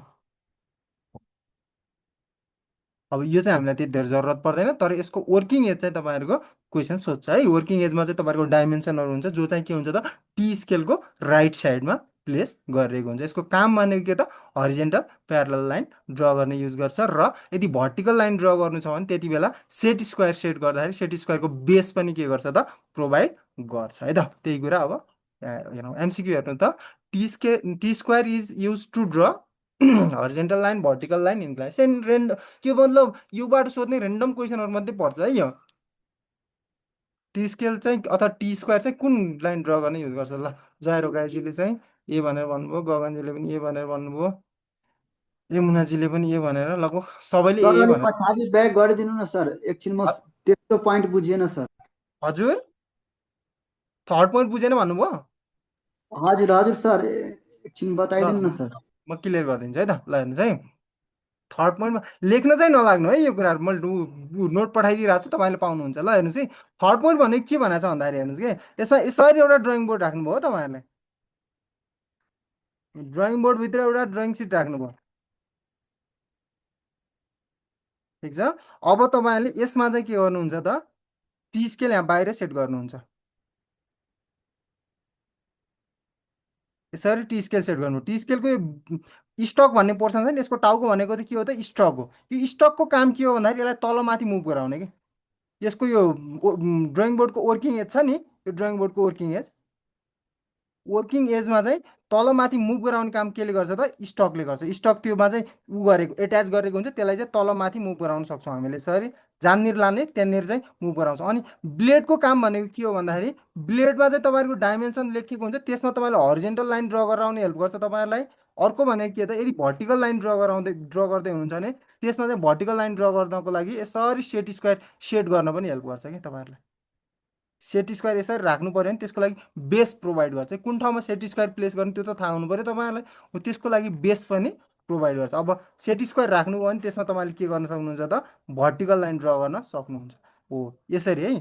टी स्केलको के त स्टक भन्ने पोर्सनलाई तपाईँले तलमाथि मुभ गराउनलाई हेल्प गर्छ स्टकले। ब्लेडले के काम गर्छ तपाईँहरूको एउटा भनेको horizontal line horizontal parallel line draw गर्न हेल्प गर्छ तपाईँहरूको। अर्को भनेको के त यदि भर्टिकल लाइन ड्र गर्दै हुनुहुन्छ भने तपाईँहरूको सेट स्क्वायरको लागि बेस प्रोभाइड गर्छ कि। सेट स्क्वायरको लागि के गर्छ त बेस प्रोभाइड गर्छ। क्लियर भयो, कसले सोध्नु भयो त्यो त्यही कुरा त्यहाँ लेखेको छ है, मैले त्यो कुरा तपाईँलाई सबै भन्दै यति हो कि मतलब टी स्केलको दुईवटा कम्पोनेन्टहरू मध्ये चाहिँ स्टकको काम भनेको तपाईँहरूको सरी स्टकको काम भनेको तपाईँहरूको चाहिँ उसलाई टी स्केललाई तलमाथि मुभ गराउने काम हो। बेसको काम नै हो, ब्लेडको काम भनेको के हो त त्यसमा चाहिँ एउटा सेट स्क्वायरको लागि बेस प्रोभाइड गर्छ त्यसले।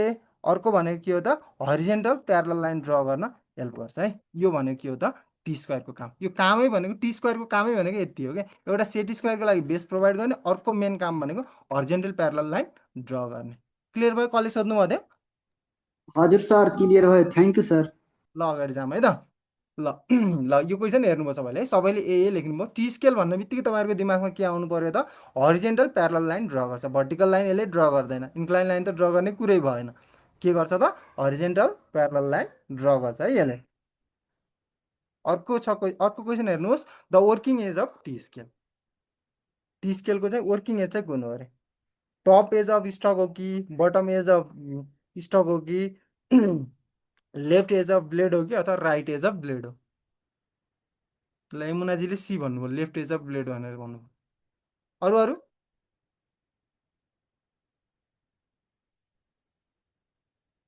प्रतीक्षाजीले पनि सी भनेर भन्नुभयो, हाम्रो जयाजीले चाहिँ डी भनेर भन्नुभयो, पुनमले पनि डी नै भन्नुभयो है त। ल हेर है नजुक्यो है, टी स्केल भन्ने बित्तिकै पहिला सुरुमा त्यसलाई भर्टिकल राख्नु पर्यो, किनभने टी सेप भनेको जहिले पनि कस्तो हुन्छ त यस्तो सेप हुन्छ हो कि होइन। टी स्केल भनेको जहिले पनि के हुन्छ त यस्तो सेप, यसलाई टी भन्ने हो क्या नि तपाईँहरूले। यो भनेको स्टक भइहाल्यो, यो तल के भयो ब्लेड भयो, चुक्किने भएन है तपाईँहरूले। अब हेर्नुहोस् त स्टक भने स्टकमा त के डाइमेन्सन हुन्छ त, हुँदै हुँदैन, स्टकमा केही हुँदैन। काम भनेको ब्लेडकै हो, स्टकको काम भनेको के मात्र हो त, तपाईँहरूको ड्रइङ बोर्डमा फिक्स गर्नको लागि अथवा ड्रइङ बोर्डमा तपाईँले एट्याच गर्नको काम मात्र गर्छ। अब काम भनेको ब्लेडको पनि एक साइडमा चाहिँ डाइमेन्सन राखिदिएको हुन्छ कि, एक साइड भनेको के हुन्छ तपाईँहरूको त्यसको राइट साइडमा डाइमेन्सन हुन्छ, राइट साइडमा चाहिँ डाइमेन्सन राखिदिएको हो। यो साइडलाई के भन्छ तपाईँहरूको वर्किङ एज भन्छ है, वर्किङ एज हुन्छ। अर्को साइडमा तपाईँहरूको डाइमेन्सन हुँदैन, त्यो साइडलाई के भन्छ तपाईँहरूको स्ट्रेट एज भन्छ। मैले अघि भनिसकेँ, यसको हामीलाई त्यति धेरै मतलब पर्दैन। अर्को जुन साइडमा चाहिँ डाइमेन्सन हुन्छ त्यसलाई वर्किङ एज भन्छ, र यो डाइमेन्सन हुने साइड भनेको के हो त तपाईँहरूको राइट साइड अफ ब्लेड हो है, नझुकिने है। अब क्लियर भयो होला सबैलाई। यति बुझ्नुहोस् कि ड्रइङ बोर्ड नै सरी टी स्केलको चाहिँ के त तपाईँहरूको ब्लेडमा चाहिँ दुईवटा साइड हुन्छ, एउटा चाहिँ राइट एज हुन्छ, एउटा लेफ्ट एज हुन्छ। लेफ्ट एजमा चाहिँ डाइमेन्सन हुँदैन, एकदम त्यो स्ट्रेट मात्र हुन्छ, त्यो भएको कारणले त्यसलाई स्ट्रेट एज भन्छ। राइट एजमा चाहिँ डाइमेन्सन हुन्छ, जुन साइडबाट हामीले लाइन पनि तान्न सक्छौँ र जुन साइडमा हामीले के त यसरी उसलाई पनि सेट गर्न सक्छौँ भने त्यो साइडलाई के भन्छ तपाईँहरूको वर्किङ एज भन्छ। त्यो भएर working edge of T scale भनेको के हो त राइट एज अफ ब्लेड है, working edge of T scale भन्यो भने राइट एज अफ ब्लेड भनेर भन्ने तपाईँहरू। एउटा सरी इन्क्लाइन लेखेँ मैले फेरि हर्जेन्टल है, ओकेमा पनि हर्जेन्टल लाइन ड्र गर्ने, यसको वर्किङ एज भनेको के हो त तपाईँहरूको राइट एज अफ ब्लेड हो। कसले हो अघि सी लेख्नु भयो त क्लियर भयो होला है। अब सबैजनालाई केही डाउट भयो सोध्ने है त, ल अगाडि जाऊँ है। अब आयो तपाईँहरूको सेट स्क्वायर, मैले अघि भनिरहेको थिएँ भर्टिकल लाइन ड्र गर्नु पऱ्यो भने सेट स्क्वायर प्लेस गर्नुपर्छ भनेर भनेको थिएँ होइन। सेट स्क्वायर भनेको यस्तो तपाईँले ट्रायङ्गुलर सेपको एउटा इन्स्ट्रुमेन्ट देख्नु भएको थियो होला। अब ड्रइङ गरेपछि त रेन्डमली हेर्नु पर्यो, ड्रइङ गर्नु भएको छैन भने सानो क्लासमा जोमेट्री बक्स युज गर्दाखेरि जोमेट्री बक्समा यस्तो ट्रायङ्गुलर सेपको दुईवटा इन्स्ट्रुमेन्ट आउँथ्यो हो, त्यो इन्स्ट्रुमेन्टलाई तपाईँहरू के भन्छ त सेट स्क्वायर भन्छ है। त्यो इन्स्ट्रुमेन्टलाई के भन्छ तपाईँहरूको सेट स्क्वायर भन्छ। सेट स्क्वायरको नेचर हुन्छ त्यसको एउटा एङ्गल जहिले पनि के हुन्छ 90 डिग्री हुन्छ, एउटा एङ्गल जहिले पनि के हुन्छ 90 डिग्री हुन्छ। अर्को दुईवटा एङ्गल भनेको या त 45 45 हुन्छ, या त 30 60 हुन्छ, या त कति हुन्छ तपाईँहरूको यसमा चाहिँ 75 15को पनि हुन्छ है, एउटा चाहिँ 75 15को पनि पाउँछ तपाईँहरूको। त्यो हुन्छ यो ठाउँ 90, यो ठाउँमा 15, यो ठाउँमा 75 हो। हेर्नुहोस् है रेन्डमली पाउनेमा चाहिँ तपाईँहरूको 45 बाई 45 र 30 बाई 60को पाउँछ। तर अब तपाईँले इन्जिनियरिङ फिल्डमा अथवा इभन तपाईँहरूको जोमेट्री बक्समा पनि कुनै कुनै एकदम सोफिस्टिकेटेड जोमेट्री बक्समा हेर्नु भने त्यसमा चाहिँ 75 बाई 15को राखिदिएको हुन्छ, तिनैवटा सेट राखिदिएको हुन्छ हो। यो तिनवटा सेटमा चाहिँ तपाईँहरूको एउटा इन्स्ट्रुमेन्ट पाउँछ राइट एङ्गल ट्रायङ्गल अथवा ट्रायङ्गुलर सेपको, त्यो इन्स्ट्रुमेन्टलाई तपाईँहरू के भन्छ सेट स्क्वायर भन्छ। सेट स्क्वायरको मेन काम भनेको के हो त भर्टिकल प्यारलल लाइन ड्र गर्ने अथवा भर्टिकल लाइन ड्र गर्ने काम गर्छ है। मैले अघि बताएँ तपाईँलाई, हेर्नुहोस् यदि तपाईँले उ गर्दै हुनुहुन्छ भने कुनै पनि ड्रइङमा चाहिँ तपाईँले vertical line draw horizontal line त उसले ड्र गरिदिन्छ तपाईँहरूको सजिलैसँग, केले टी स्क्वायरले ड्र गरिदिन्छ ठिक छ। तर यसमा भर्टिकल लाइन ड्र गर्नु पऱ्यो भने तपाईँलाई गाह्रो पर्छ। भर्टिकल लाइन ड्र गर्नको लागि यसरी सेट स्क्वायर राख्नुपर्छ क्या तपाईँले हो। अब सेट स्क्वायरले के काम गर्छ तपाईँहरूको भर्टिकल लाइन ड्र गर्ने काम गर्छ। अब यो सेट स्क्वायर काम भनेको यसरी भर्टिकल लाइन ड्र गर्ने काम गर्छ भने त्यस्तो इन्स्ट्रुमेन्टलाई के भन्छ सेट स्क्वायर भन्छ। सेट स्क्वायरको जहिले पनि एउटा एङ्गल के हुन्छ 90 डिग्री हुन्छ है, जहिले पनि एउटा एङ्गल के हुन्छ 90 डिग्रीकै रहन्छ, र अरू दुईवटा एङ्गल चाहिँ के हुन्छ चेन्ज हुन्छ। अब यसले भर्टिकल लाइन त ड्र गरे सजिलैसँग होइन, अर्को पनि यसले इन्क्लाइन लाइन पनि ड्र गर्छ कि, तर इन्क्लाइन लाइन चाहिँ सबै एङ्गलमा ड्र गर्न सक्दैन है। जस्तो हेर्नुहोस् त यो ठाउँमा 30 डिग्री एङ्गल छ हो, 30 डिग्री एङ्गल छ भने अब मैले त्यो 30 डिग्रीसँग त्यो 30 डिग्री एङ्गलसँग प्यारलल हुने गरी कुनै लाइन ड्र गरेँ भने यसरी यो लाइन ड्र गर्ने यसको एङ्गल कति हुन्छ त 30 डिग्री हुन्छ। हेर्नुहोस् इन्क्लाइन लाइन हो 30 डिग्रीमा इन्क्लाइन लाइन त भयो, तर जुनसुकै एङ्गलमा चाहिँ हुँदैन कि।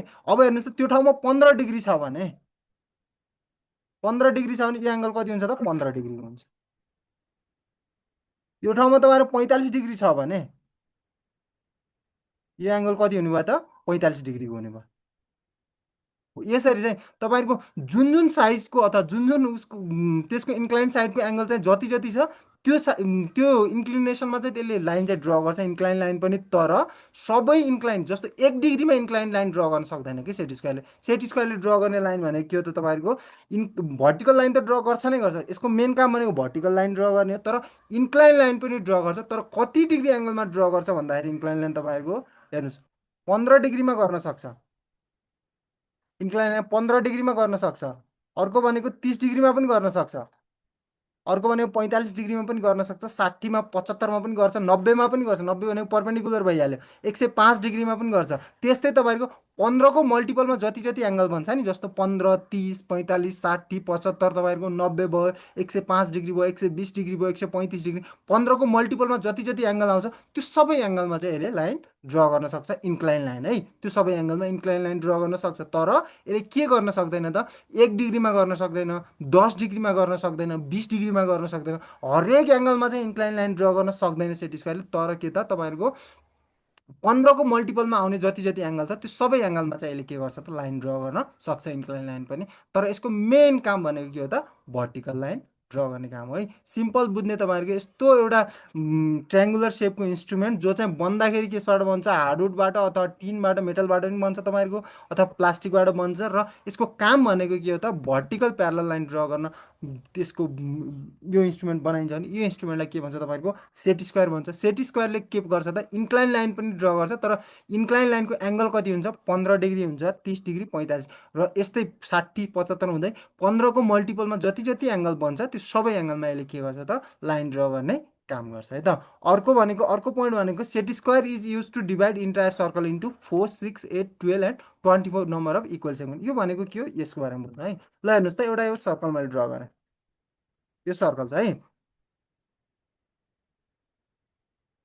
यो सर्कलको सेन्टर लाइन भयो, अलिक सर्कल जस्तो देखियो तर एज्युम गर्नु यो सर्कल हो।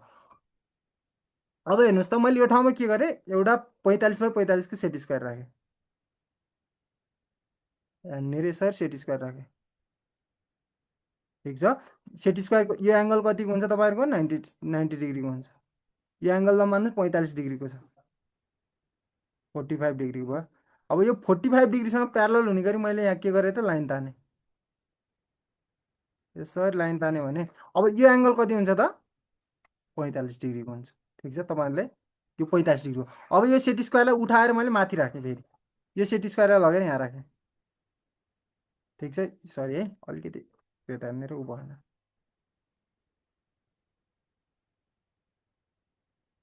यो सेट स्क्वायरलाई मैले यहाँ ल्याएर राखेँ,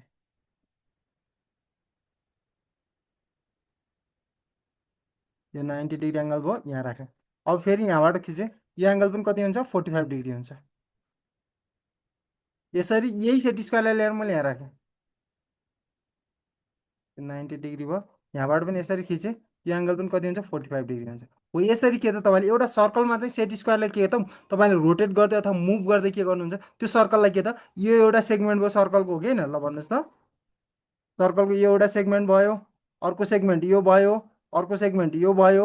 यस्तै तपाईँले इन्टायर सर्कललाई डिभाइड गर्नुहोस् त, 45 डिग्रीको टोटल सर्कलको एङ्गल कति हुन्छ, 360 हो कि होइन। अब इन्टायर सर्कललाई डिभाइड गर्दाखेरि 45 डिग्री कति हुन्छ तपाईँहरूको, 8वटा पार्टमा डिभाइड गर्यो कि, 8वटा पार्टमा कति डिग्रीको एङ्गलमा त, 45 डिग्रीको सेगमेन्टमा डिभाइड गर्छ हो।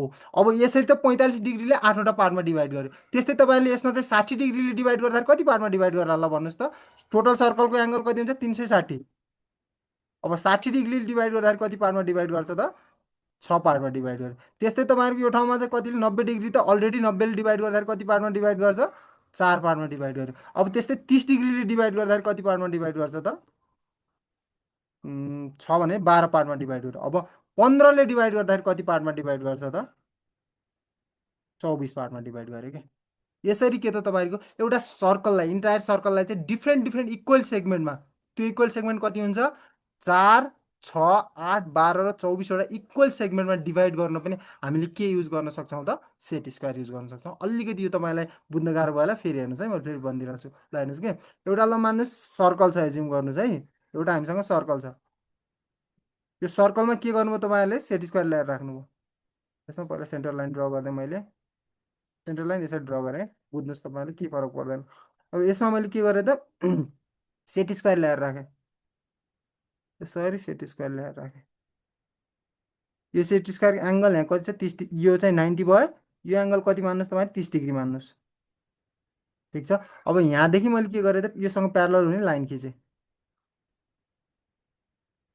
यसरी लाइन खिच्नु हो। यो यो सेगमेन्ट कति भयो तपाईँको 30 डिग्रीको सेगमेन्ट भयो कि। त्यस्तै अब त्यसलाई उठाउनु भयो तपाईँले, अर्को ठाउँमा लानुभयो, ठ्याक्कै त्यही माथि लगेर राख्नुभयो, त्यो लाइनमै लगेर राख्नुभयो तपाईँले यसरी यहाँ ल्याएर राख्नुभयो। अब चाहिँ यो 90 भयो, यसबाट पनि लाइन खिच्नुहोस् तपाईँहरूले। यो पनि कति डिग्रीको हो 30 डिग्रीको सेगमेन्ट भयो। यस्तै तपाईँले इन्टायर सर्कललाई डिभाइड गर्नुहोस् कि त्यो सेट स्क्वायरको पोजिसन चेन्ज गरेर। अब टोटल सर्कलको एङ्गल 360 छ। यसलाई चाहिँ तपाईँले 30 डिग्रीले डिभाइड गर्नुभयो भने कति हुन्छ त 360/30 गर्नुभयो भने 12 पार्टमा डिभाइड हुन्छ। यसले 12 पार्टमा के गर्यो त यो सर्कललाई डिभाइड गर्ने काम गर्छ क्या। 12 इक्वल सेगमेन्ट हो। कति डिग्रीको सेगमेन्ट हुन्छ 30 डिग्रीको सेगमेन्ट हो। त्यस्तै तपाईँले यो ठाउँमा 45 डिग्री छ भने 45 डिग्री कति पार्टमा डिभाइड गर्छ तपाईँहरूको 8 पार्टमा डिभाइड गर्छ। त्यस्तै तपाईँको यो ठाउँमा 60 डिग्री छ भने 60 डिग्रीले कति पार्टमा डिभाइड गर्यो त 6 पार्टमा। त्यस्तै त्यो ठाउँमा तपाईँहरूको 15 डिग्री छ भने 15 डिग्रीले कति पार्टमा डिभाइड गर्यो त यसलाई अलिकति 15 डिग्रीले सरी 15 डिग्रीले कति पार्टमा डिभाइड गर्यो तपाईँहरूको 24 पार्टमा डिभाइड गर्छ हो। यसरी तपाईँहरू के त एउटा पुरै सर्कललाई चाहिँ तपाईँहरूको के त डिफ्रेन्ट डिफ्रेन्ट इक्वल सेगमेन्टमा डिभाइड गर्न कि डिफ्रेन्ट डिफ्रेन्ट एङ्गल है। एङ्गल पनि जेनरली तपाईँहरूको 30 जेनरली 15 तपाईँहरूको 15 डिग्रीमा 30 डिग्रीमा अनि 45 डिग्रीमा अनि 60 डिग्रीमा अनि 90 डिग्रीमा है। 75 डिग्रीले चाहिँ 360लाई इक्वल पार्टमा डिभाइड गर्न सक्दैन। 75 डिग्रीले चाहिँ अरू चाहिँ जस्तो 15 30 45 र 60 र 90 डिग्रीमा चाहिँ इक्वल पार्टमा डिभाइड गर्न चाहिँ हामीले के गर्छौँ त सेट स्क्वायरलाई युज गर्न सक्छौँ। र त्यसले चाहिँ डिभाइड गर्दाखेरि चारवटा नम्बरमा डिभाइड गर्न सक्छ। चारवटा नम्बरमा भनेको 90ले चारवटा नम्बरमा डिभाइड गर्छ। 60 6वटा भनेको 60ले 6वटामा डिभाइड गर्छ। 60ले 8वटा भनेको तपाईँहरूको 45ले 8वटामा डिभाइड गर्छ। अनि 12वटा भनेको तपाईँहरूको 30ले 12वटामा डिभाइड गर्छ।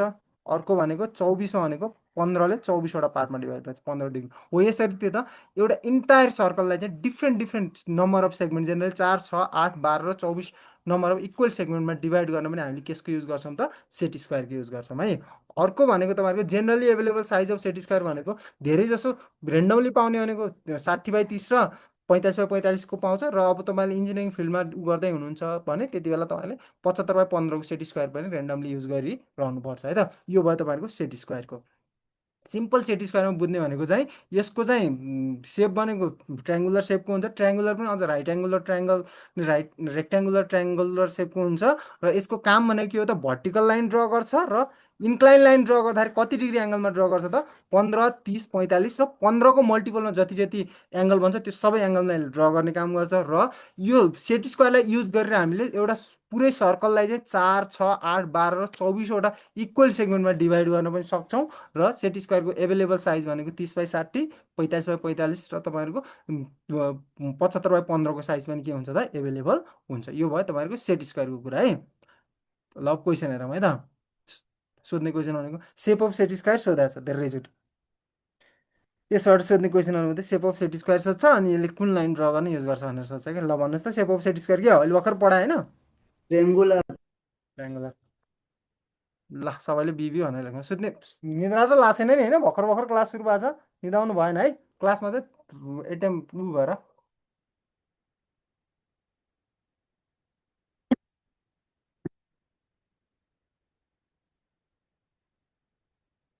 सेप अफ सेट स्क्वायर भनेको तपाईँहरूको ट्रायङ्गुलर सेपको हुन्छ। ट्रायङ्गुलरमा पनि अझ तपाईँहरूको राइट एङ्गुलर ट्रायङ्गुलर सेपको हुन्छ है।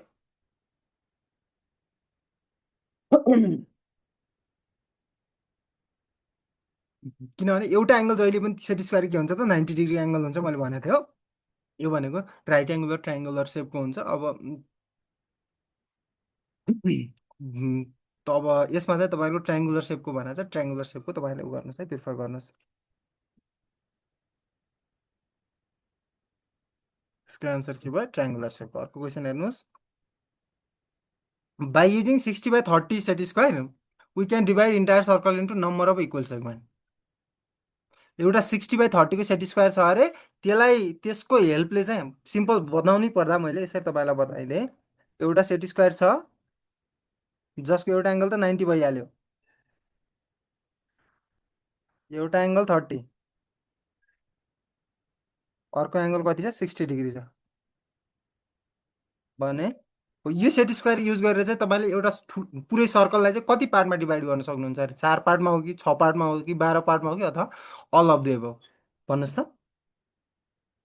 अलि यस्ता क्वेसन हो भने अलिक ट्रिकी, धेरै ट्रिकी त होइन नि, तपाईँले बुझ्नु भने सजिलै गर्न सकिहाल्नुहुन्छ, तर अब हल्का तपाईँहरू जेनरल ऊभन्दा अलि बाहिर रहेर सोधेको क्वेसनहरू है त।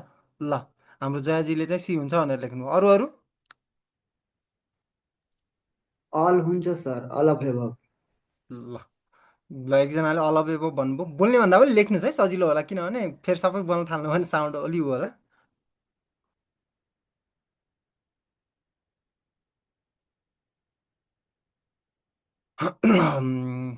हाम्रो गगनजीले पनि डी हुन्छ भनेर लेख्नु भयो। ल, लगभग धेरैले डी हुन्छ भनेर। अब हेर्नुहोस् है, अब सर्कलको एङ्गल कति हुन्छ तपाईँहरूलाई थाहा छ। टोटल सर्कलको एङ्गल कति हो तपाईँहरूको? 360 डिग्री हो। अब तपाईँहरूको यसमा भएको यो सेट स्क्वायरमा भएको तिनवटा एङ्गल हो। एउटा 60 डिग्री एङ्गल छ, एउटा तपाईँहरूको 30 डिग्री एङ्गल छ, एउटा 90 डिग्री एङ्गल छ। अब 90 डिग्रीले डिभाइड गर्दा कति हुन्छ? कति पार्टमा डिभाइड गर्छ? 4 पार्टमा हो। अब यही ठाउँमा तपाईँहरू कति त 60 डिग्रीले डिभाइड गर्दा कति पार्टमा डिभाइड गर्छ? 6 पार्टमा डिभाइड गर्छ। यही ठाउँमा तपाईँहरूको 30 डिग्रीले डिभाइड गर्दा कति पार्टमा डिभाइड गर्छ त? 12 पार्टमा डिभाइड गर्छ। त्यो भएको कारणले यो सेट स्क्वायरले चाहिँ के त 90 डिग्री एङ्गलबाट डिभाइड गर्नुभयो भने तपाईँहरूले 4 पार्टमा डिभाइड गर्छ। यदि तपाईँले 60 डिग्री एङ्गलबाट डिभाइड गर्नुभयो भने त्यसले कति पार्टमा डिभाइड गर्छ? 6 पार्टमा डिभाइड गर्छ।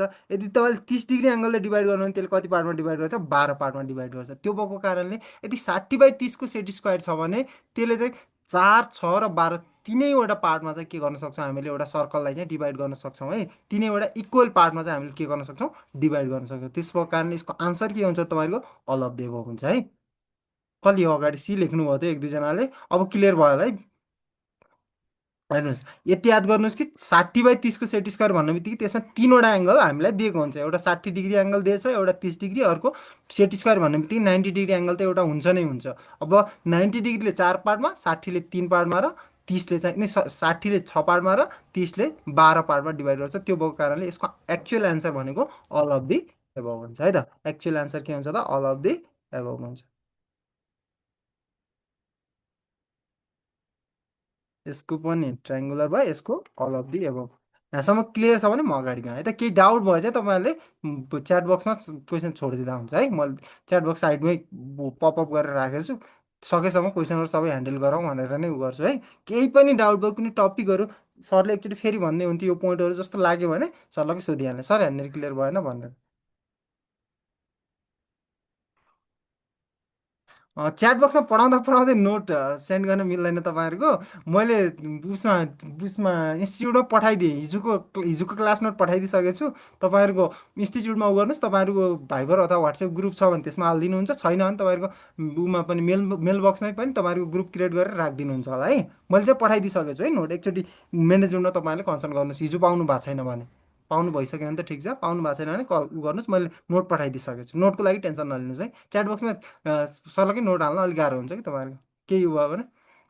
वाट्सएप चाहिँ मैले चलाउँदैन, त्यो भएर मसँग चाहिँ म वाट्सएपमा एक्टिभ छैन। तपाईँलाई केही डाउटहरू भयो भने म लास्ट क्लासमा, अब अहिले क्लासमै डाउट भयो भने त तपाईँलाई सजिलैसँग क्लासमै अर्को क्लासमा मैले उ गरिदिइहाल्छु। केही डाउटहरू अझै लास्ट क्लास पछि पनि, पछि पढ्दाखेरि पनि तपाईँलाई केही डाउट हुन्छ जस्तो भयो भने मैले मेल छोडिदिन्छु मेरो। त्यो मेलमा तपाईँले मेसेज गर्नुहोस्। तपाईँहरूले लगभग त्यही दिन सोल्युसन पाइहाल्नुहुन्छ है। त्योसँग रिलेटेड इन्फर्मेसन पाउनुहुन्छ। मैले मेल छोडिदिन्छु, म एक्टिभ भनेको मेलमा नै हो। त्यो भएर चाहिँ है, मैले चाहिँ नोटहरू चाहिँ पठाइदिइसकेको छु, इन्स्टिच्युटको मेलमा चाहिँ हालिदिइसकेको छु। तपाईँले एकचोटि उहाँहरूलाई उ गर्नुहोस्, इन्फर्म गर्नुहोस् उहाँसँग, अनि त्यो उहाँहरूले पठाइदिनुहुन्छ। ल, अब अगाडि जाऊँ है त। अर्को भनेको प्रोटेक्टर है। प्रोटेक्टर भनेको तपाईँहरू सबैलाई थाहा भएकै कुरा, यस्तो सेमी सर्कुलर सेपको अथवा यो अर्धगोला टाइपको इन्स्ट्रुमेन्ट हुन्छ जसमा चाहिँ के हुन्छ त? एङ्गुलर रिडिङ हुन्छ। जेनरली प्रुभमा पाउने के अरे तपाईँहरूको ड्रइङमा पाउने सबै इन्स्ट्रुमेन्टहरूको रिडिङहरू के हुन्छ तपाईँहरूको? धेरै जसो जो रिडिङ लेखेको इन्स्ट्रुमेन्टहरूको रिडिङ भनेको तपाईँहरूको जहिले पनि त्यसमा लिनियर रिडिङ हुन्छ, सेन्टिमिटर एमएममा दिएको। तर प्रोटेक्टर मात्र एउटा यस्तो इन्स्ट्रुमेन्ट हो जसमा रिडिङ चाहिँ एङ्गुलर रिडिङ हुन्छ कि भने त्यस्तो इन्स्ट्रुमेन्टलाई के भन्नुहुन्छ तपाईँले? प्रोटेक्टर भन्नुहुन्छ। जसको सेप के हुन्छ? सेमी सर्कुलर, अर्धगोला टाइपको सेप हुन्छ यसको। र यसमा यसको बन्ने मटेरियल हेर्नुहुन्छ भने यो पनि वुडबाट बन्छ, तपाईँहरूको टिनबाट बन्छ, प्लास्टिकबाट बन्छ। धेरै जसो युज हुने भनेको प्लास्टिकबाट, सस्तो पनि पर्छ, हलुका पनि हुन्छ। त्यही भएर धेरै जसो युज हुने भनेको प्लास्टिकबाट। एकदम हाइली सोफिस्टिकेटेड कामहरूको लागि युज हुने भनेको हार्डवुड है, वुड पनि हुन्छ, हार्डवुडबाट बन्छ, त्योहरू चाहिँ युज हुन्छ। अलिक महँगो हुन्छ हार्डवुडबाट बनेको। अनि तपाईँहरूको यसको मेन काम भनेको के हो त, यसले to draw and measure angle के, यसले काम के गर्छ, या त एङ्गलमा लाइन ड्र गर्छ, अर्को भनेको के त तपाईँहरूको एङ्गल मेजर गर्ने काम पनि गर्छ कि। जस्तो हेर्नुहोस् त, यो लाइनको एङ्गल कति छ भने यसले मेजर गर्ने काम पनि गर्छ, यो एङ्गलमा लाइन ड्र गर्न पनि यसले हेल्प गर्छ है। दुईवटा काम हो यसको, ड्र गर्ने पनि काम गर्छ, मेजर गर्ने पनि काम गर्छ। के त एङ्गल है, एङ्गल ड्र पनि गर्छ, मेजर पनि गर्छ। यसको कामै भने त्यति नै हो। सिटी स्क्वायर सरी प्रोटेक्टरको काम, यसको काम भनेको एङ्गुलर भ्यालुलाई ड्र गर्ने अथवा मेजर गर्ने। अब सेट स्क्वायरमा हेर्नुभयो भने यसको मिनिमम तपाईँहरूको यसमा देखिने डिग्री कति हुन्छ भन्नुहोस् त। मिनिमम यसले रिड गर्ने डिग्री भनेको कति हो त, 1 डिग्री हो। त्यो भएर list count of set square भनेको कति हुन्छ त, 1 डिग्री हुन्छ है। यसले मिनिमम देखाउने एङ्गल अथवा मिनिमम यसमा हेर्न सक्ने हामीले एङ्गल भनेको कति हुन्छ, 1 डिग्री हुन्छ। त्यो भएर list count of set square भनेको कति हुन्छ तपाईँहरूको, 1 डिग्री हुन्छ। जेनरली हेर्नुहुन्छ भने सेट स्क्वायरको तलको बेस चाहिँ तपाईँहरूको कति हुन्छ त, 100 mm हुन्छ जेनरली पाउने। तर त्यो भने फ्याक्ट भन्ने एक्चुअलमा त्यति नै बन्नुपर्छ भन्ने चाहिँ होइन है, स्ट्यान्डर्ड नै होइन। तर हामीले जेनरली बजारमा पाउने सेट स्क्वायरको चाहिँ तपाईँहरूको त्यो तल बेसको चाहिँ डायमिटर कति हुन्छ भन्दाखेरि 100 mm अथवा 10 सेन्टिमिटरको डायमिटरको हुन्छ। तर अब त्यसभन्दा ठुलो साइजको पनि भेट्नुहुन्छ तपाईँले, सानो साइजको पनि भेट्नुहुन्छ, तर जेनरली पाउने चाहिँ त्यो साइजको भेटिन्छ तपाईँ। अब यसमा ध्यान दिनुपर्ने कुराहरू चाहिँ, यसको काम भनेको के हो त, एङ्गलमा लाइन ड्र गर्न अथवा लाइनको एङ्गल मेजर गर्ने यसको काम हो। यसको लिस्ट काउन्ट भनेको के हो तपाईँहरूको, 1 डिग्री हो। यसको सेप भनेको के हुन्छ, सेमी सर्कुलर सेपको हुन्छ अथवा अर्धगोला टाइप उसको आकारको हुन्छ यो चाहिँ। यो भनेको सेट स्क्वायरमा। अनि यसको डायमिटर हेर्नुहुन्छ भने जेनरली पाउने सेट स्क्वायरको चाहिँ जेनरली पाउने प्रोटेक्टरको चाहिँ बेस अथवा डायमिटर चाहिँ कति हुन्छ तपाईँहरूको, 100 mm को हुन्छ है त। सिम्पल छ है यसमा चाहिँ। यस्तो जेनरली तपाईँहरूको ड्रइङ इन्स्ट्रुमेन्टमा हरेक इन्स्ट्रुमेन्टमा चाहिँ लिनियर रिडिङ हुन्छ, तर एउटा इन्स्ट्रुमेन्ट यस्तो हुन्छ जसमा चाहिँ के हुन्छ, एङ्गुलर रिडिङ हुन्छ। त्यो एङ्गुलर रिडिङ भएको इन्स्ट्रुमेन्टलाई के भन्छ, प्रोटेक्टर भन्छ। यसको सेप तपाईँहरूको सेमी सर्कुलर उसको सेपको हुन्छ, र बन्दाखेरि चाहिँ हार्डवुड तपाईँहरूको प्लास्टिक टिनबाट बन्छ। र तपाईँहरूको यसको काम भनेको के हो त तपाईँहरूको, to draw and measure angle अथवा एङ्गुलर भ्यालु ड्र गर्न हेल्प गर्छ। यसको लिस्ट काउन्ट भनेको कति हुन्छ, 1 डिग्री हुन्छ। र यसको प्रोटेक्टरको डायमिटर अथवा बेस चाहिँ कति हुन्छ तपाईँको, जेनरली 10 mm को हुन्छ। बेस अफ प्रोटेक्टर अथवा डायमिटर अफ प्रोटेक्टर चाहिँ कति हुन्छ त, जेनरली 100 mm अथवा 10 सेन्टिमिटरको हुन्छ है त। ल योसँग रिलेटेड क्वेसन हेर्नुहोस् है त। यो चाहिँ क्लियर छ नि होइन, मैले चाहिँ अब भनिदिइरहेको छु तपाईँलाई सकेसम्म सबै कुराहरू। साँच्ची क्लियर भएर अगाडि जानुभएको छ नि, केही डाउट भयो सोध्ने है, चट्ट च्याट बक्समा सर हेर्ने चाहिँ क्लियर भएन एकचोटि भनिदिनुहोस् भन्ने। यसमा सोध्ने कुराहरू चाहिँ जेनरली सेप सोध्छ तपाईँलाई, अनि यसको लिस्ट काउन्टहरू सोध्छ है।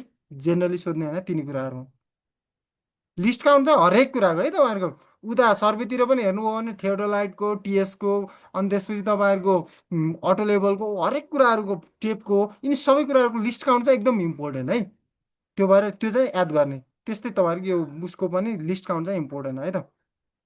ल अगाडि जाउँ है त। Least count of the protractor अहिले भर्खर पढ्नु भएको छ तपाईँहरूले, कति हो सुते जस्तो लाग्छ सबैजना। अल्छी त वान लाग्छ छैन डिग्री होइन? अलिकति हुनु पऱ्यो है, अलिकति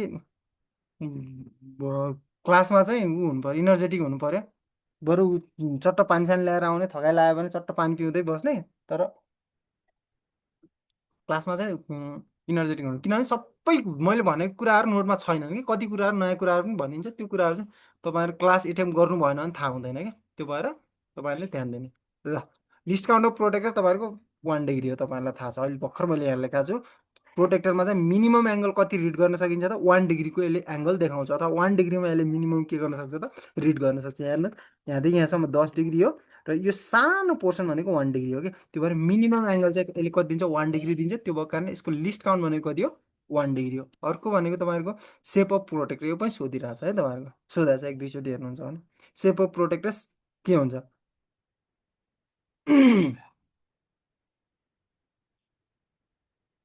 यो पछाडिको सेगमेन्टबाट त्यति धेरै क्वेसन सोध्दैन तपाईँहरूको, सोध्यो भने चाहिँ यिनी कुराहरू सोधाएको छ एक दुईचोटि है। त्यो भएर हेर्ने, सकेसम्म क्वेसन बुक चाहिँ हेर्नुभयो, सकेसम्म क्लासमा एटेम्प गरेको क्वेसन हेर्नुभयो भने तपाईँहरूको इक्जाममा यिनी हुन् क्या आउने, यहाँभन्दा बाहिरबाट धेरै आउँदैन क्या तपाईँहरूको, आउने यिनी क्वेसनहरू हुन्छन्। त्यो किनभने इन टपिकबाट बन्न सक्ने सबै क्वेसनहरू मैले तपाईँहरूको उ गरिदिएको हुन्छु कि त्यसमा चाहिँ कभर भइसक्छ है। त्यो भएर केही कुराहरू डाउट भयो भने तपाईँले प्र्याक्टिस गर्दाखेरि केही नयाँ आयो भने चाहिँ नेक्स्ट क्लासमा मलाई सोध्ने। ल shape of set square sorry protractor semi circular सेपको हुन्छ है। यदि यही ठाउँमा तपाईँहरूको सेट स्क्वायर भन्थ्यो भने ट्रायङ्गुलर सेपको हुन्थ्यो, तर हाम्रो प्रोटेक्टर चाहिँ के हुन्छ त सेमी सर्कुलर सेपको हुन्छ। थोरै अगाडिसम्म हेरौँ है। तपाईँहरू के छ यो अगाडि कुराहरू बुझ्यो नि होइन? आज हेरेको भनेको हामीले ड्रइङ बोर्डको हेऱ्यौँ, ड्रइङ बोर्डको बारेमा तपाईँहरूले त्यसको कति स्टाइलले बनेको हुन्छ, त्यसको साइजहरूको बारेमा हेर्नुभयो, त्यो कुन वुडले बनेको हुन्छ भन्ने कुरा, सफ्ट वुडले बन्छ तपाईँहरूको, ओल्ड सिजन सफ्ट वुड हुनु पऱ्यो, 4 देखि 6वटा स्टाइल, यो कुराहरू हेऱ्यौँ। यसको साइजहरू हेर्नुभयो तपाईँले, यस अब साइजहरू त्यति धेरै उ छैन है तपाईँलाई। अनि यसबाट केही रिलेटेड क्वेसनहरू हामीले हेऱ्यौँ। यसको लेफ्ट साइडमा चाहिँ के हुन्छ, एउटा इबोनी अथवा हार्ड वुडको चाहिँ एउटा एज राख्नुभएको हुन्छ, त्यसलाई इबोनी एज भन्छ अथवा वर्किङ एज भन्छ भन्ने कुराहरू भयो। अनि टी स्केलको बारेमा हेर्नुभयो, टी स्केलको दुईवटा कम्पोनेन्ट, एउटा स्टक हुन्छ एउटा ब्लेड हुन्छ। स्टकको काम भनेको चाहिँ के हो त, टी स्केललाई ड्रइङ बोर्डमा के गर्न त एट्याच गर्ने र तलमाथि मुभ गर्ने काम गर्छ स्टकले। ब्लेडले के गर्छ त हरिजेन्टल प्यारल लाइन ड्र गर्ने काम गर्छ र सेट स्क्वायरको लागि बेस प्रोभाइड गर्ने काम गर्छ। साइजहरू हेर्न सक्नुहुन्छ तपाईँले सजिलैसँग, त्यो कुराहरू यसमा इम्पोर्टेन्ट भनेको। अनि त्यसपछि सेट स्क्वायर भनेको के हो त तपाईँहरूको यस्तो ट्रायङ्गुलर सेपको इन्स्ट्रुमेन्ट हो जो चाहिँ के कामको लागि युज गर्छ त भर्टिकल लाइन ड्र गर्ने युज गरिन्छ भने त्यस्तो इन्स्ट्रुमेन्टलाई के भन्छ, सेट स्क्वायर भन्छ। यसले चाहिँ इन्क्लाइन लाइन पनि ड्र गर्छ, तर इन्क्लाइन लाइन कति डिग्री एङ्गलमा हुन्छ भन्दाखेरि तपाईँहरूको 15, 30, 45, 60, 75 र 15को मल्टिपलमा जति जति एङ्गल बन्छ त्यो एङ्गलमा चाहिँ के गर्न सक्छ, यसले इन्क्लाइन लाइन ड्र गर्न सक्छ। तर 5, 10, 20 भयो तपाईँहरूको, 35 डिग्री भयो, यस्तो एङ्गलमा चाहिँ यसले के गर्न सक्दैन त लाइन ड्र गर्न सक्दैन। जस्ट 15को मल्टिपलमा जति जति एङ्गल बन्छ त्यो एङ्गलमा चाहिँ यसले के गर्छ, लाइन ड्र गर्छ है त। अब यसले चाहिँ यसको सहायताले हामीले एउटा सर्कललाई चाहिँ के गर्न सक्छौँ, 4, 6, 8, 12 र 24 नम्बर इक्वल सेगमेन्टमा डिभाइड गर्न पनि सक्छौँ। यो कुराहरू हेर्नुभयो, 90ले 4 पार्टमा डिभाइड गर्छ सर्कललाई तपाईँहरूको, उसले 60ले 6 पार्टमा, 45ले 8 पार्टमा, 30ले 12 र 15 डिग्रीले 24 पार्टमा डिभाइड गर्छ भनेर तपाईँले हेरिसक्नु भएको छ। यसमा इम्पोर्टेन्ट कुराहरू हो नि, त्यो मैले जस्ट रिभाइज गरिदिएको। प्रोटेक्टर भनेको यस्तो सेमी सर्कुलर सेपको एउटा इन्स्ट्रुमेन्ट हो जसको काम भनेको के हो त एङ्गुलर रिडिङ मेजर गर्ने अथवा एङ्गलमा लाइन ड्र गर्न हेल्प गर्छ भने त्यस्तो इन्स्ट्रुमेन्टलाई के भन्छ, प्रोटेक्टर भन्छ। प्रोटेक्टरको मिनिमम यसले दिने रिडिङ भनेको कति हो त 1 डिग्री एङ्गल दिन्छ, त्यो भएको कारण लिस्ट काउन्ट अफ प्रोटेक्टर कति हुन्छ, 1 डिग्री हुन्छ। अब diameter of protractor is also known as base of protractor, र यसको जेनरली यो डायमिटरको चाहिँ तपाईँहरू हेर्नुहुन्छ भने जेनरली पाउने प्रोटेक्टरमा चाहिँ यसको साइज भनेको त कति हुन्छ त 100 mm अथवा 10 सेन्टिमिटरको हुन्छ है त। यो भयो तपाईँहरूको प्रोटेक्टरको भयो। अब यसपछि आउँछ तपाईँहरूको कम्पास भयो। कम्पास भन्ने अब नयाँ केही छैन, कम्पास भनेको यस्तो तपाईँहरूको इन्स्ट्रुमेन्ट हुन्छ। एक साइडमा के गर्नुहुन्छ, पेन्सिल राख्नुहुन्छ, अर्को साइडमा के हुन्छ तपाईँहरूको पिन हुन्छ, यस्तो मेटल पिन हुन्छ। यो के गर्ने हेल्प गर्छ, तपाईँले यस्तरी सर्कल ड्र गर्ने हेल्प गर्छ भने यस्तो इन्स्ट्रुमेन्टलाई के भन्नुहुन्छ तपाईँहरूले, कम्पास भन्छ है। Compass is use to draw arc of regular curve है। आर्क अफ रेगुलर कर्भ भन्ने बित्तिकै कर्भको चाहिँ इक्वल तपाईँहरूको ऊ छ, रेडियस छ भने त्यसलाई के भन्छ, सर्कल रेगुलर कर्भ भन्छ है। जस्तो तपाईँहरूको यो सर्कलको रेडियस के हुन्छ, इक्वल हुन्छ। यहाँ देखाउँदा यहाँ मैले ड्र गर्दाखेरि नबन्न सक्छ, तर यसको रेडियस के हुन्छ त इक्वल हुन्छ। जता जानुहोस् त्यसको रेडियस आर भनेको के हुन्छ, इक्वल हुन्छ। तर यही ठाउँमा मैले इलिप्स ड्र गरेँ भने इलिप्सको सेम हुन्छ त, एक साइडमा के हुन्छ इलिप्सको ठुलो हुन्छ ए भयो, अर्को साइडमा के हुन्छ सानो हुन्छ बी भयो। त्यस्तै त्यस्तै यो ठाउँमा मैले ड्र गरेँ भने पाराबोला ड्र गरेँ भने पाराबोला ड्र गरेँ भने यसको पनि तपाईँहरूको यहाँदेखि यहाँसम्म जाने र यहाँदेखि यहाँसम्म जाने सेम हुन्छ त हुँदैन कि। पाराबोलाको पनि के हुन्छ, रेडियस चेन्ज हुन्छ, हाइपरबोलाको पनि चेन्ज हुन्छ। हो त्यस्तै रेगुलर कर्भ भन्ने बित्तिकै यस्तो कर्भ जसको चाहिँ रेडियस कन्सट्यान्ट छ है। मैले यहाँ साइडमा ब्याकग्राउन्डमा पनि लेख्दैछु, यस्तो कर्भ जसको चाहिँ रेडियस कन्सट्यान्ट छ भने त्यस्तो कर्भहरूलाई ड्र गर्नको लागि युज हुने इन्स्ट्रुमेन्टलाई के भन्छ, कम्पास भन्छ। अब कम्पास भने हाम्रो लागि नयाँ कुरा चाहिँ होइन, हामीले जेनरली युज गरिरहेको कम्पास। अब कम्पासमा पनि यसको फर्दर क्लासिफाइड हेर्नुहुन्छ भने 3वटा पार्टमा डिभाइड गर्छ, यहीँ पनि गराइदिएछ। यो भनेको एउटा कम्पासमा हामीले जेनरली युज गर्ने कम्पास भनेको यो है, बो कम्पास धेरै जसो युज गरेको कम्पास। यसमा तपाईँको सर यहाँ बाहिरबाट उ थियो होला पेन्सिल राख्ने एट्याचर हुन्छ, यसमा चाहिँ तपाईँले पेन्सिल राख्नुहुन्छ, यस्तो राख्नुहुन्छ पेन्सिल भने त्यो भनेको कम्पास हो। अब यसमा चाहिँ अलिक सोफिस्टिकेटेड देखाएको छ, त्यही लेगमा नै पेन्सिल जोडेको छ है। अब हेर्नुहोस् यस्तो इन्स्ट्रुमेन्ट जो इन्स्ट्रुमेन्ट चाहिँ के त तपाईँहरूको रेगुलर कर्भ अथवा सर्कललाई ड्र गर्न युज गर्छौँ भने त्यस्तो इन्स्ट्रुमेन्टलाई के भन्छ, कम्पास भन्छ। कम्पासलाई चाहिँ तपाईँहरूको त्यसको क्लासिफिकेसन हेर्नुहुन्छ भने कम्पासलाई जेनरली तिनवटा पार्टमा डिभाइड गर्छ है। त्यसको कुन साइजको यसले सर्कल ड्र गर्न सक्छ त्यसको आधारमा यसलाई तिनवटा पार्टमा डिभाइड गर्छ। एउटा भनेको ड्रप कम्पास, अर्को भनेको बो कम्पास, अर्को भनेको लेन्देनिङ कम्पास अथवा एक्सटेन्डिङ बार कम्पास पनि भन्छ है। एक्सटेन्डिङ बार कम्पास पनि भन्छ यसलाई, कम्पास पनि भन्छ। मैले माथि रुलमा लेख्दैछु। ड्रप कम्पास भनेको यदि तपाईँहरूको सर्कलको रेडियस चाहिँ के त सरी डायमिटर चाहिँ 25 भन्दा सानो छ भने त्यति बेला त्यो सर्कललाई ड्र गर्ने युज गर्ने कम्पास भनेको के हो त, ड्रप कम्पास है। यदि तपाईँहरूको सर्कलको डायमिटर चाहिँ के त 25 भन्दा सानो छ भने त्यति बेला तपाईँले युज गर्ने कम्पास भनेको के हो त, ड्रप कम्पास युज गर्नुहुन्छ। यदि तपाईँको सर्कलको डायमिटर के त तपाईँहरूको 25 भन्दा ठुलो छ भने त्यति बेला तपाईँहरूले युज गर्ने कम्पास भनेको के हो त, बो कम्पास है। सर्कलको डायमिटर चाहिँ के त 25 भन्दा ठुलो छ भने त्यति बेला तपाईँले के युज कुन कम्पास युज गर्नुहुन्छ, बो कम्पास युज गर्नुहुन्छ। यदि तपाईँहरूको सर्कल धेरै ठुलो छ, तपाईँहरूको सर्कलको डायमिटर चाहिँ 300 भन्दा पनि ठुलो छ भने त्यति बेला युज गर्ने कम्पास भनेको के हो तपाईँहरूको, लेन्देनिङ बार कम्पास अथवा कुनै ठाउँमा बिम कम्पास पनि युज गर्छ है। बिम कम्पास भनेको यस्तो हुन्छ, यो भनेको पिन हुन्छ, यो ठाउँमा चाहिँ पेन्सिल राख्नुहुन्छ तपाईँले, अनि यसले यहाँबाट यसरी सर्कल ड्र गर्छ भने हो यस्तो कम्पास भनेर यसलाई चाहिँ बिम कम्पास भन्छ है। यदि तपाईँहरूको के त सर्कल चाहिँ के त तपाईँहरूको 300 भन्दा ठुलो डायमिटरको छ भने त्यति बेला ड्र गर्ने कम्पास भने के हो, युज गर्ने कम्पास भने के हो त, लेन्देनिङ बार कम्पास अथवा सरी एक्सटेन्डिङ बार कम्पास अथवा लेन्देनिङ कम्पास। त्यही कुरा यहाँ लेखेको छ है तपाईँहरूको हेर्नुहोस्। ड्रप कम्पास भनेको चाहिँ एकदम टाइनी अथवा भेरी स्मल डायमिटरको सर्कललाई ड्र गर्न युज गर्ने compass, very small of diameter, diameter generally less than 25 छ भने त्यति बेला युज गर्ने कम्पासलाई हाम्रो के भन्छौँ त, ड्रप कम्पास हुन्छ है। एकदम सानो सर्कललाई ड्र गर्ने युज गर्ने कम्पास भनेको ड्रप कम्पास। बो कम्पास भनेको तपाईँहरूको डायमिटर मोर देन 25 डायमिटर चाहिँ 25 भन्दा ठुलो छ भने त्यति बेला युज गर्ने कम्पास भनेको के हो त तपाईँहरूको, बो कम्पास हो। अब लेन्देनिङ अथवा एक्सटेन्डिङ बार कम्पास, यही ठाउँमा तपाईँहरू बिम कम्पास पनि लेख्न सक्नुहुन्छ है। यही ठाउँमा कहिलेकाहीँ तपाईँले बिम कम्पास पनि भन्छ, बिम कम्पास।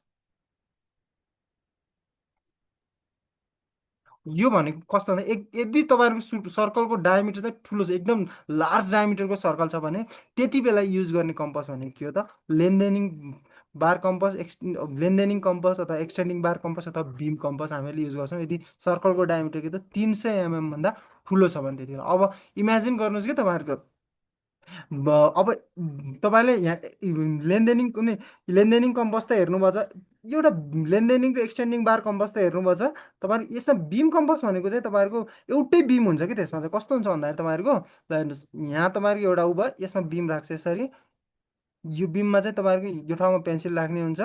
अब यो पेन्सिल राख्ने कुरालाई यहाँ एट्याच गर्न मिल्छ कि स्क्रुले यताउता सार्न मिल्छ, यता पनि लान मिल्छ, बिम चाहिँ लामो हुन्छ, यता पनि लान मिल्छ, यता पनि ल्याउनु मिल्छ।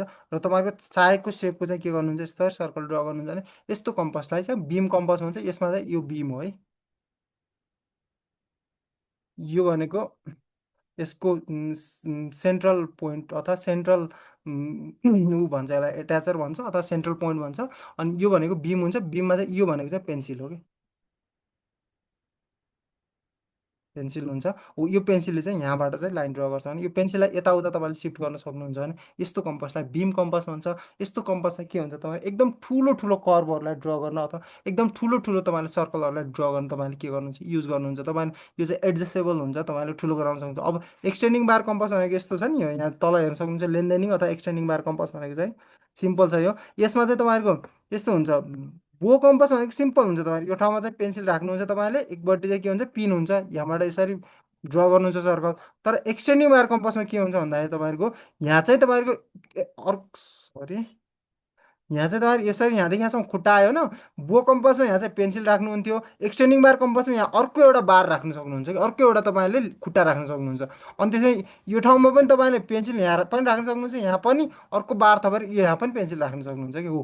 त्यसरी के त तपाईँहरूको जति ठुलो सर्कल बनाउनुहुन्छ त्यसको आधारमा चाहिँ खुट्टा थप्दै थप्दै थप्दै तपाईँले ठुलो एउटा सर्कल ड्र गर्न सक्नुहुन्छ भने त्यस्तो कम्पासलाई के भन्छ, तपाईँहरूको एक्सटेन्डिङ बार कम्पास भन्छ। तपाईँहरूको जरुरत अनुसार के भयो त खुट्टा थप्दै जानुभयो, तपाईँले खुट्टालाई के गर्दै जानुभयो त जोड्दै गएर के त ठुलो एउटा कम्पास बनाउनुहुन्छ भने त्यस्तो कम्पासलाई के भन्छ एक्सटेन्डिङ बार अथवा लेन्देनिङ कम्पास भन्छ, जसको सहायताले तपाईँले के गर्नुहुन्छ त ठुलो सर्कल ड्र गर्न सक्नुहुन्छ।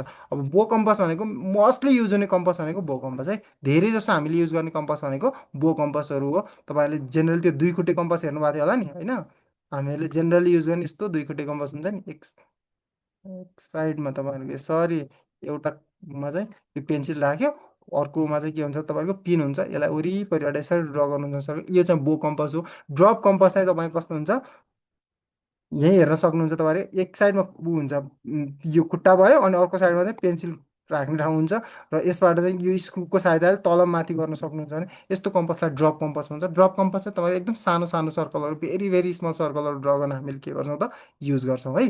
हो, कम्पास भन्ने बित्तिकै तपाईँहरूको दिमागमा के आउनु पऱ्यो, सर्कल ड्र गर्ने इन्स्ट्रुमेन्टहरूलाई के भन्छ कम्पास भन्छ। चाहे त्यो सर्कल आधा सर्कल अर्ध सर्कल पनि हुनसक्छ अथवा सर्कलको आर्क पनि हुनसक्छ है, यहाँ माथि लेख्दैछु मैले, आर्क अफ रेगुलर कर्भ अथवा रेगुलर कर्भ भन्ने बित्तिकै के हुन्छ कन्स्ट्यान्ट रेडियसको कर्भ अथवा सर्कल भन्छ है त्यसलाई चाहिँ। त्यो ड्र गर्ने इन्स्ट्रुमेन्टलाई कम्पास भन्छ। कम्पासको तिनवटा टाइप हुन्छ, ड्रप, बो र लेन्देनिङ अथवा एक्सटेन्डिङ बार कम्पास हुन्छ। ड्रप कम्पास चाहिँ तपाईँको सानो सर्कलहरू, जेनरली सर्कलको डायमिटर चाहिँ 25 mm भन्दा सानो छ भने त्यति बेला ड्रप कम्पास युज गर्ने। अनि बो कम्पास भनेको चाहिँ यदि ठुलो सर्कल छ तपाईँको, सर्कलको डायमिटर चाहिँ मिडियम साइजको छ, जेनरली तपाईँहरूको के त 25 mmदेखि 300 mmसम्मको डायमिटरको सर्कल छ भने त्यति बेला युज गर्ने भनेको बो कम्पास युज गर्नुहोस् तपाईँले, हामीले नर्मली युज गर्ने कम्पास। अनि लेन्देनिङ बार अथवा एक्सटेन्डिङ बार अथवा बिम कम्पास भनेको तपाईँको एकदम ठुलो ठुलो सर्कलको ठुलो ठुलो सर्कल जसको डायमिटर चाहिँ 300 mm भन्दा ठुलो छ भने त्यति बेला युज गर्ने कम्पास भनेको के हो त तपाईँको लेन्देनिङ बार, एक्सटेन्डिङ बार अथवा तपाईँको बिम कम्पासहरू हामीले युज गर्छौँ है त। यो भयो कम्पासको। अब यसपछि आउँछ फ्रेन्च कर्भ है। कम्पास भनेको तपाईँहरूको सर्कल ड्र गर्ने अथवा रेगुलर कर्भ ड्र गर्न चाहिँ कम्पास युज गर्नुभयो, तर ड्रइङमा जहिले पनि रेगुलर कर्भ हुन्छ भन्ने त हुँदैन, कहिलेकाहीँ के आइदिन्छ इरेगुलर कर्भ पनि इन्काउन्टर भइदिन्छन्। हो, त्यो इरेगुलर कर्भ आयो भने त्यो कर्भलाई ड्र गर्न युज गर्ने इन्स्ट्रुमेन्ट भनेको के हो त फ्रेन्च कर्भ है। ध्यान दिने, ड्रइङमा चाहिँ रेगुलर कर्भ छ अथवा तपाईँहरूको सर्कलहरू अथवा कर्भको चाहिँ कन्स्ट्यान्ट रेडियस छ भने त्यति बेला युज गर्ने कम्पास भन्ने, त्यति बेला युज गर्ने इन्स्ट्रुमेन्ट भनेको कम्पास युज गर्छौँ हामीले। यदि ड्रइङको चाहिँ के छैन त, कर्भको रेडियस त जहिले कन्स्ट्यान्ट हुँदैन, ड्रइङ चाहिँ जहिले रेगुलर कर्भ मात्र ड्र गर्नुपर्छ भन्ने छैन। कहिलेकाहीँ के हुन्छ तपाईँहरूको आर्कहरू कस्तो भइदिन्छ, त्यसको रेडियस कन्स्ट्यान्ट भइदिन्न कि, जस्तो इलिप्सहरू ड्र गर्नु पऱ्यो, पाराबोला ड्र गर्नु पऱ्यो, हाइपरबोला ड्र गर्नु पऱ्यो, अझ तिनीहरूको त अझ जोमेट्रिकली तिनीहरूको इक्वेसन फिक्स हुन्छ, तर केही त यस्ता सेप हुन्छन् जसको चाहिँ ऊ पनि म्याथमेटिकल इक्वेसन पनि फिक्स भइदिन्न कि। तपाईँले उसमै पनि हेर्दाखेरि के अरे रोडमै पनि, रोड तपाईँले ट्रान्सपोर्टेसन हेर्नुभयो भने ट्रान्सपोर्टेसनमा पनि तपाईँहरूको कम्पाउन्ड कर्भ हुन्छ नि तपाईँहरूको उसमा के अरे ब्यान्डमा, अथवा तपाईँहरूको जेनरली उसमा के अरे घुम्तीहरूमा चाहिँ कम्पाउन्ड कर्भहरू राख्छ नि, हो त्यो कम्पाउन्ड कर्भहरूको पनि रेडियस कन्स्ट्यान्ट भइदिन्न कि। हो त्यस्तै के त तपाईँहरूको ड्रइङमा ड्र गर्दाखेरि पनि यस्तो कर्भहरू, यस्ता सेपका कर्भहरू हुन्छन् जसको चाहिँ रेडियस के हुन त कन्स्ट्यान्ट हुँदैन अथवा इरेगुलर कर्भ हुन्छ भने त्यस्तो इरेगुलर कर्भलाई ड्र गर्न युज गर्ने इन्स्ट्रुमेन्ट भनेको के हो त हाम्रो फ्रेन्च कर्भ है। यदि कर्भहरू चाहिँ के छ, इरेगुलर कर्भहरू छन् जसको चाहिँ के छैन त तपाईँहरूको कन्स्ट्यान्ट रेडियस छैन भने त्यस्तो इन्स्ट्रुमेन्टहरूलाई अथवा त्यस्तो उहरूलाई कर्भहरूलाई ड्र गर्ने युज गर्ने इन्स्ट्रुमेन्ट भनेको के हो त फ्रेन्च कर्भ। तपाईँले ध्यान दिनुभएको छ भने अथवा ड्रइङमा युज गरेको कर्भ भनेको यही कर्भहरू हामीले युज गरेका थियौँ होला है। यस्तो कर्भहरू हामी के गर्छौँ त युज गर्छौँ भने हो यो इन्स्ट्रुमेन्टलाई के भन्छ तपाईँहरूको फ्रेन्च कर्भ भन्छ। अब यसको एप्लिकेसन पनि तपाईँहरूलाई धेरैलाई थाहा नै होला, किनभने युज गर्नु भएको छ भने यसको एप्लिकेसन पनि सजिलो छ। हेर्नुहोस्, जस्तो यो एउटा पोइन्ट छ तपाईँहरूको, यो एउटा पोइन्ट छ, यो एउटा पोइन्ट छ भने यसरी ल्याएर यो ठाउँमा कर्भ ऊ राख्छ, फ्रेन्च कर्भ राख्छ। अनि यो फ्रेन्च कर्भले चाहिँ के गर्छ, एउटा टेन्टेटिभ एप्रोक्सिमेट लाइनले चाहिँ यसलाई के गरिदिन्छ त जोडिदिन्छ। अब अरू पोइन्टहरू यहाँ छ, यहाँ छ, यहाँ छ भने त्यो फ्रेन्च कर्भलाई त्यहाँबाट सारेर यतापट्टि ल्याउनुहुन्छ तपाईँले, यतापट्टि ल्याएर राख्नुभयो अनि यो ठाउँमा यसरी पोइन्ट के गरिदिन्छ त्यसले जोडिदिन्छ। त्यसको सहायताले पोइन्टहरू यसरी तपाईँले के गर्न सक्नुहुन्छ, जोड्न सक्नुहुन्छ। हो यस्तो इन्स्ट्रुमेन्टलाई के भन्छ तपाईँहरूको फ्रेन्च कर्भ भन्छ है। यसको काम भनेको के हो त इरेगुलर कर्भको पोइन्टहरूलाई जोड्ने अथवा इरेगुलर कर्भलाई ड्र गर्ने युज गर्छ भने त्यस्तो इन्स्ट्रुमेन्टलाई के भन्नुहुन्छ तपाईँहरूले फ्रेन्च कर्भ भन्नुहुन्छ। अब सानो सानो पोइन्टहरू छ भने त, नजिक नजिकको पोइन्टहरू छ भने त फ्रेन्च कर्भले सजिलैसँग जोड्न सक्छ तपाईँहरूको। जस्तो हेर्नुहोस् त मैले यहाँ तपाईँलाई देखाएँ, अघि मैले बताएअनुसार नि, ल माने एउटा पोइन्ट यहाँ छ, एउटा पोइन्ट यहाँ छ, एउटा पोइन्ट यहाँ छ होइन, यसलाई जोड्नु पऱ्यो यसरी पोइन्टहरू छ ल मान्नुहोस्, छ भने यसलाई जोड्नु पऱ्यो ल मान यसलाई चाहिँ यसरी फ्रेन्च कर्भले यहाँ कभर गर्यो। अब कभर गर्यो भने यो ठाउँमा तपाईँले ड्र गर्न सक्नुहुन्छ यसरी, यहाँदेखि यहाँसम्म ड्र गर्नुभयो, यिनी पोइन्टहरू गयो। अब अर्को पोइन्ट यिनी पोइन्टरलाई इन्क्लुड गर्नको लागि तपाईँले के गर्नुभयो त त्यो फ्रेन्च कपलाई सार्नुभयो, सारेर यतापट्टि ल्याउनु भयो। अनि फ्रेन्च कपले दिने कहिले पनि टेन्टेटिभ हुन्छ है कप, जहिले पनि ठ्याक्कै सबै पोइन्टहरू इन्क्लुड हुन्छ भन्ने जरुरी छैन, कहिलेकाहीँ नहुन सक्छ। टेन्टेटिभ चाहिँ इक्वेसन आउने है, यसले दिने इक्वेसन चाहिँ। त्यो भएर सकेसम्म तपाईँहरूले ड्रइङ गर्दाखेरि चाहिँ सकेसम्म सक्नुहुन्छ भने फ्रेन्च कर्भ युज नगर्नुहोस् भन्छ, फ्री ह्यान्ड स्केच नै गर्नुहोस् भन्छ। तपाईँहरूको यदि चाहिँ इरेगुलर कर्भ छ भने तपाईँहरू फ्री ह्यान्डली त ड्र गर्नुहोस् भन्छन् कि तपाईँहरूको इन्स्ट्रक्टरहरूले। अब सक्नुहुन्छ भने कसैको कस्तो हुन्छ कि फ्री ह्यान्ड गर्नै नसक्ने हुन्छ, मेरो पनि त्यस्तै, फ्री ह्यान्डले चाहिँ म केही पनि गर्न सक्दिनँ कि ड्रइङ। त्यो भएर त्यति बेला चाहिँ फ्रेन्च कर्भ युज गर्नुपर्छ। तर सकेसम्म चाहिँ फ्री ह्यान्ड ड्रइङ नै गर्नु भन्छ इरेगुलर कर्भहरू चाहिँ। हो फ्रेन्च कर्भले चाहिँ के गर्छ त त्यसपछि यसरी यसलाई चाहिँ यहाँ जोड्यो क्या, जसको कारणले के भयो त तपाईँको इरेगुलर कर्भको पोइन्टहरू ड्र गर्न सक्नुहुन्छ। यदि सानो सानो इरेगुलर कर्भ छ भने त फ्रेन्च कर्भको रेन्जमा आउँछ, गर्न सक्छ। तर कहिलेकाहीँ के भइदिन्छ, कर्भहरू ठुला हुन्छन्, कर्भको पोइन्टहरू टाढा हुन्छन्, ठुला हुन्छन्। जस्तै हेर्नुहोस् त, एउटा पोइन्ट यहाँ छ मेरो, एउटा पोइन्ट यहाँ छ, ब्ल्याक भयो, ब्ल्याकले अलिकति बुझिनु, एउटा पोइन्ट यहाँ छ तपाईँहरूको, एउटा पोइन्ट यहाँ छ, एउटा पोइन्ट यहाँ छ। अब यो फ्रेन्च कपको रेन्जमै आएन, मान्नुहोस् कि यसमा चाहिँ फ्रेन्च कपले कभर नै गर्न सक्दैन यदि टाढाको पोइन्ट। यो 1 भयो, यो 2 भयो, यो 3 भयो भने यति बेला युज गर्ने इन्स्ट्रुमेन्ट भनेको के हो त, एसपी लाइन अथवा फ्लेक्सिबल कर्भ है। यदि फ्रेन्च इरेगुलर कर्भ चाहिँ ठुलो छ अथवा त्यसको पोइन्टहरू चाहिँ टाढा टाढा छन् भने त्यति बेला तपाईँले युज गर्ने इन्स्ट्रुमेन्ट भनेको के हो त, एसपी लाइन अथवा यो फ्लेक्सिबल कर्भ युज गर्नुहुन्छ। फ्रेन्च कर्भ भनेको नजिक नजिक अथवा सानो सानो इरेगुलर कर्भ छ भने त्यति बेला युज गर्ने भनेको फ्रेन्च कर्भ हो तपाईँहरूले। अथवा इरेगुलर कर्भको चाहिँ सानो सानो नजिक नजिकको पोइन्टहरूलाई जोइन गर्न चाहिँ तपाईँले युज गर्ने भनेको फ्रेन्च कर्भ हो। यदि पोइन्टहरू टाढा टाढा छन् भने त्यति बेला युज गर्ने भनेको के हो त, एसपी लाइन अथवा फ्लेक्सिबल कर्भ हो। अब यिनीहरूको तपाईँहरूको एप्लिकेसन हेर्नुहुन्छ भने फ्लेक्सिबल कर्भ त सजिलो छ। तपाईँहरूको के अरे यो इन्स्ट्रुमेन्ट छ नि, यसलाई चाहिँ तपाईँहरूको फ्लेक्सिबल नेचरको हुन्छ कि तपाईँले जता घुमाउनु भयो त्यतै घुम्छ त्यो, अथवा जता घुमाएर फिक्स गरिदिनु भयो त्यतै घुम्छ। अब तपाईँहरूको पोइन्टहरू जता जता गएको छ त्यसकै आधारमा त्यसले के गरिदिनु भयो, तपाईँले त्यसलाई ब्यान्ड गर्नुभयो र जोड दिनुभयो, त्यसकै आधारमा के गर्नुहुन्छ, ब्यान्ड गर्नुहुन्छ र जोड दिनुहुन्छ भने यो चाहिँ फ्लेक्सिबल कर्भ भयो। एसपी लाइन चाहिँ एकदम पहिला पहिला युज गर्ने कन्भेन्सनल मेथड हो है। एसपी लाइन चाहिँ अलि फ्लेक्सिबल भन्दा पनि स्ट्रिङ हुन्छ, एउटा तार जस्तो हुन्छ। त्यो तारलाई चाहिँ यो ठाउँमा फिक्स गर्छ, अनि यो ठाउँमा पिन राख्छ, यो ठाउँमा पनि पिन राख्छ, अनि त्यो तारलाई चाहिँ के गर्छ तपाईँहरूको यहाँदेखि घुमाउँछ, यसरी यहाँदेखि घुमाएर यहाँ ल्याउँछ।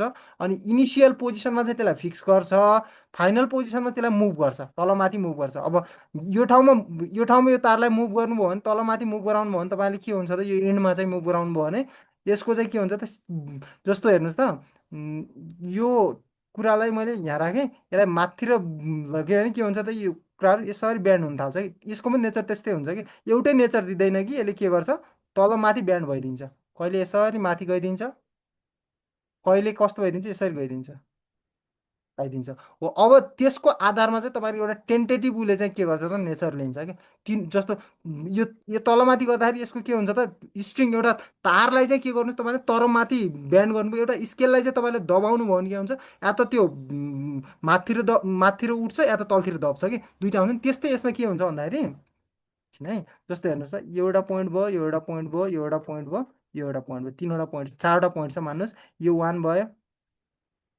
यो 2 भयो, यसको नेचर कस्तो हुन्छ है वर्किङ। यो फ्लेक्सिबल कप त सजिलो छ, तपाईँले अहिले पनि खोज्नुभयो भने कुनै कुनै युहरूमा पाउनुहुन्छ, स्टेसनरीहरूमा, इन्जिनियरिङ आइटमको। तर एसपी लाइन चाहिँ पाइँदैन कि, एकदम पुरानो टेक्निक हो। तपाईँहरू कुनै कुनै ठाउँमा चाहिँ तपाईँहरूले नेटमा खोज्नुभयो अथवा पुल्चोकको पनि कुनै कुनै एक्जिबिसनमा जानुभयो भने त्यति बेला उनीहरूले देखाउनु राखेको हुन्छ। तर युज चाहिँ धेरै पहिला पहिला इन्सेन्टमा चाहिँ गर्ने हो क्या। 3 नम्बरको यो भयो, यो 4 नम्बरको भयो है, चारवटा पोइन्ट हो। यो इनिसियल पोइन्टमा चाहिँ स्ट्रिङलाई के गर्छ, यसले फिक्स गर्छ। इनिसियल पोइन्टमा के हुन्छ, तारलाई त्यसले के गरिदिन्छ, फिक्स गरिदिन्छ। अनि त्यसपछि के गर्छ, यो तारलाई यसरी यहाँबाट लैजान्छ, अनि सुरुमा यसरी यहाँबाट यहाँ ल्याउँछ, अनि यहाँबाट यहाँ ल्याउँछ, सरी अलिकति यहाँ मेरो भयो,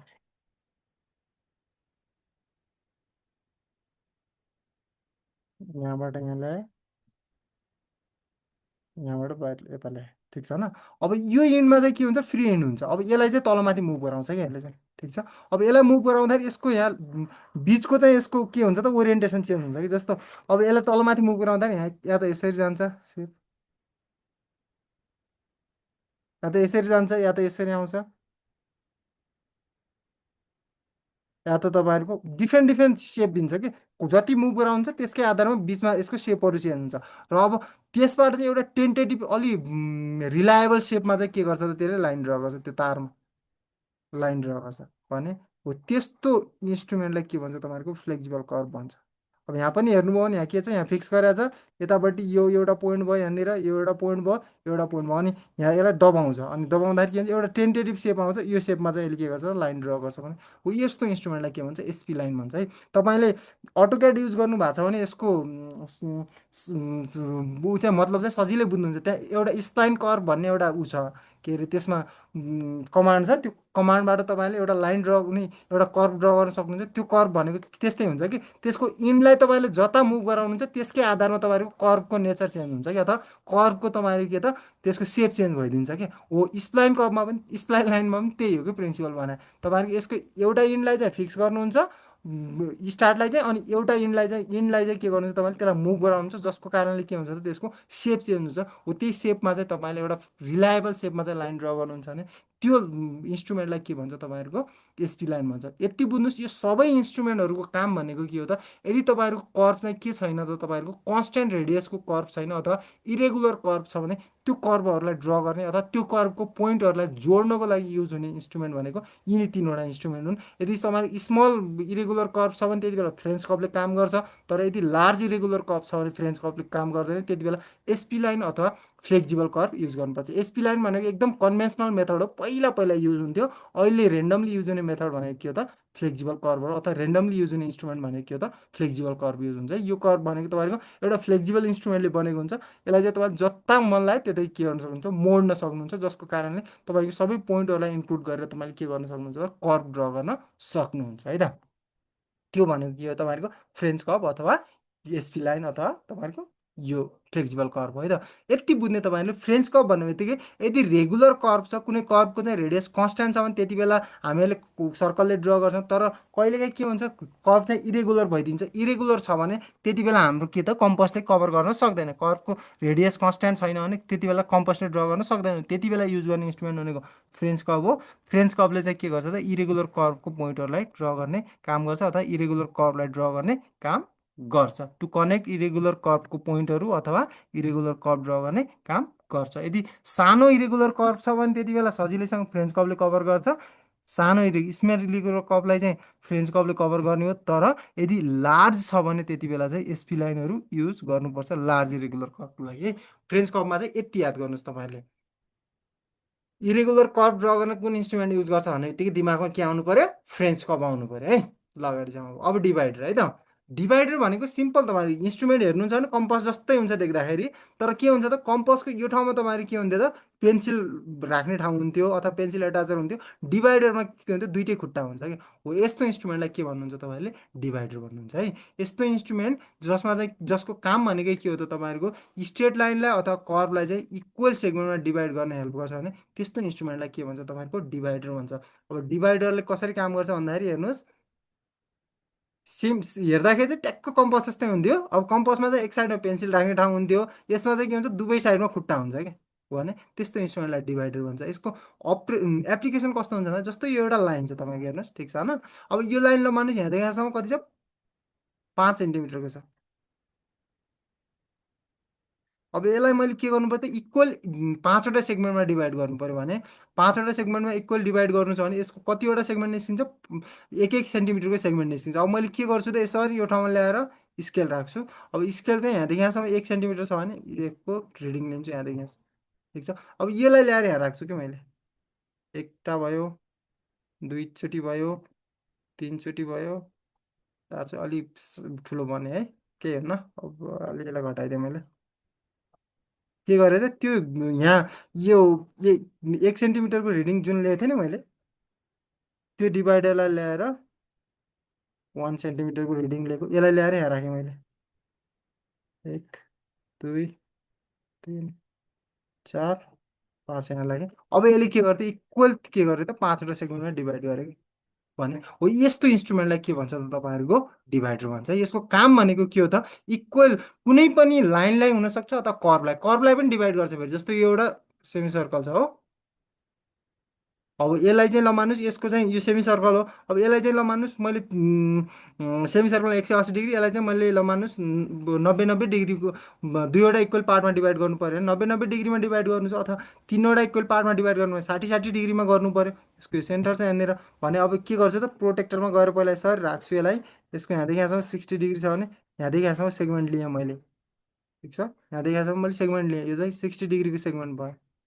60 डिग्री। अब यसलाई ल्याएर यहाँ राखेको मैले, एउटा 60, दुईवटा 60, सरी अलिक भने है यो भन्छ।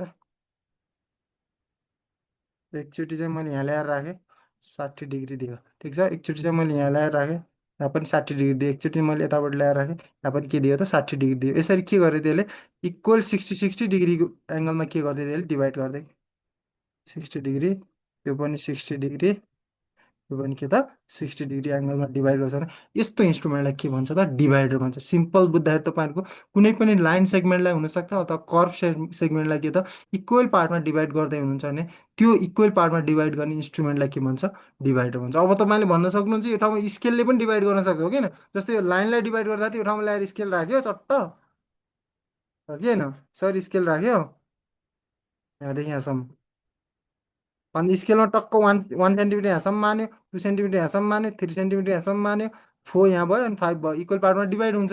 तर अब त्यो सानो सानो सेगमेन्टमा त सजिलैसँग 1 1 सेन्टिमिटरको यसले डिभाइड गर्छ, तर त्यस्तै हजारौँ सेगमेन्ट हुन्छन् ड्र गर्दाखेरि। अब स्केललाई सिफ्ट गर्नुभयो भने एक ठाउँदेखि अर्को ठाउँ, त्यति बेला के हुन्छ, इरोर आउने चान्सेस धेरै हुन्छ कि।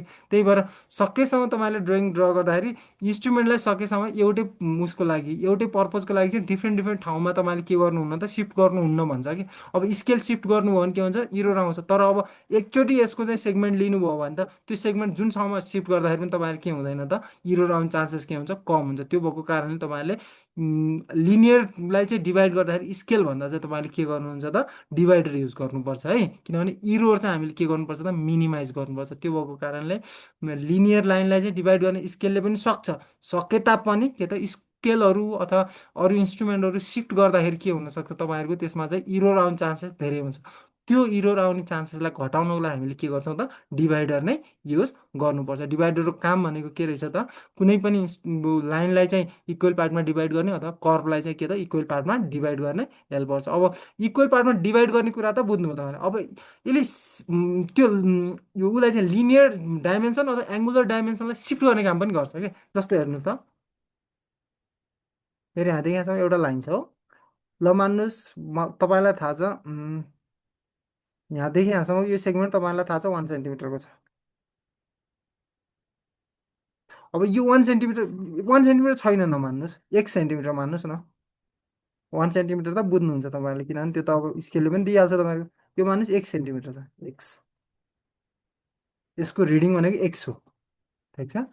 अब यसलाई तपाईँले उतापट्टि सिफ्ट गर्नु पऱ्यो भने के गर्नु पऱ्यो त, यसरी यो ठाउँमा ल्याएर ऊ राख्नुहोस्, डिभाइडर ल्याएर राख्नुहोस्, अनि यो डिभाइडर ल्याएर यताबाट राख्नुहोस्। अब के भयो त, यहाँदेखि यहाँसम्मको डाइमेन्सन पनि के भयो त, एक्स भयो। हो यसरी के त तपाईँहरूको लिनियर डाइमेन्सनलाई चाहिँ एउटा पोजिसनबाट अथवा एउटा एक साइडको ड्रइङबाट अर्को साइडमा अथवा एउटा पार्टबाट अर्को पार्टमा चाहिँ के गर्न, सिफ्ट गर्न पनि हामीले के गर्न सक्छौँ त, डिभाइडरलाई युज गर्न सक्छौँ। त्यस्तै एङ्गुलर पनि युज हुन्छ फेरि है। जस्तो हो एङ्गुलरमा पनि यहाँदेखि यहाँसम्मको ल मान्नुहोस्, यो भयो अलिक देख्दाखेरि एङ्गुलर भन्दा नि योदेखि यहाँदेखि यहाँसम्मको ल मान्नु, यो 30 एक्स डिग्री छ भने यहाँदेखि यो डिभाइडरलाई ल्याएर यतापट्टि राख्नुभयो तपाईँले, यसरी राख्नुभयो भने पनि यो पनि एङ्गल कति हुन्छ त, एक्स डिग्री नै हुन्छ नि। हो यसरी के त एङ्गुलर कुरालाई एक पार्टदेखि अर्को पार्टमा सिफ्ट गर्न, अनदर पार्टमा सिफ्ट गर्न, अथवा लिनियर कुरालाई एक पार्टदेखि अर्को पार्टमा ट्रान्सफर गर्न पनि हाम्रो केले युज गर्छ, केसको युज गर्छौँ त, डिभाइडरको युज गर्छौँ है। अब रिडिङको डाटामा छ अथवा तपाईँको न्युमेरिकल रिडिङमा छ भने अब एङ्गललाई तपाईँहरूको प्रोटेक्टरले हेल्प गरिहाल्छ, लिनियरलाई तपाईँहरूको केसले हेल्प गर्छ, स्केलले हेल्प गरिहाल्छ। तर कुनै डाइमेन्सन, कुनै कुराको चाहिँ डाइमेन्सन नभएको पनि हुनसक्छ कि। त्यो डाइमेन्सन नभएको कुराहरू छ भने त्यति बेला चाहिँ एक पार्टदेखि अर्को पार्टमा त्यसलाई सिफ्ट गर्नको लागि हामीले के युज गर्छौँ त, डिभाइडर युज गर्छौँ। अथवा सिफ्ट गर्ने कुराहरू एउटा मात्रै हुन्छ भन्ने छैन नि त, यही कुरालाई तपाईँले 10 ठाउँमा सिफ्ट गर्नुपर्ने हुनसक्छ कि। अब स्केललाई तपाईँले 10 ठाउँमा सार्नुभयो भने त्यति बेला के आउनसक्छ, इरोर आउने चान्सेस हुनसक्छ। त्यस्तो नहोस् भन्नको लागि तपाईँले के गर्नुहुन्छ त, डिभाइडरहरू युज गर्नुहुन्छ। यति बुझ्नुहोस्, एउटा कम्पास जस्तै एउटा इन्स्ट्रुमेन्ट हुन्छ जसमा चाहिँ के हुन्छ त, कम्पासमा जस्तो पेन्सिल राख्ने ठाउँ चाहिँ हुँदैन। त्यो इन्स्ट्रुमेन्टको काम के हो त तपाईँहरूको लाइनलाई चाहिँ इक्वल सेगमेन्टमा डिभाइड गर्न अथवा के त तपाईँहरूको कर्वलाई चाहिँ इक्वल सेगमेन्टमा डिभाइड गर्न हेल्प गर्छ भने त्यस्तो इन्स्ट्रुमेन्टलाई के भन्छ, डिभाइडर भन्छ। डिभाइडरको अर्को काम भनेको के हुन्छ त, यसले लाइन नै लिनियर डाइमेन्सन अथवा एङ्गुलर डाइमेन्सनलाई एउटा पार्टदेखि अर्को पार्ट अफ ड्रइङमा सिफ्ट गर्न अथवा ट्रान्सफर गर्न पनि यसले के गर्छ त, हेल्प गर्छ है त। डिभाइडरको काम भनेको त्यो भयो। ल क्लियर भयो होला, क्लियर छ डिभाइडर पनि। फ्रेन्च कर्व भनेको इरेगुलर कर्व ड्र गर्ने युज गर्ने इन्स्ट्रुमेन्ट हो। कम्पास भनेको तपाईँको रेगुलर कर्व अथवा सर्कल ड्र गर्ने युज गर्ने इन्स्ट्रुमेन्ट हो। त्यसपछि तपाईँको प्रोटेक्टर अरू कुरा मैले अघि भनिसकेँ।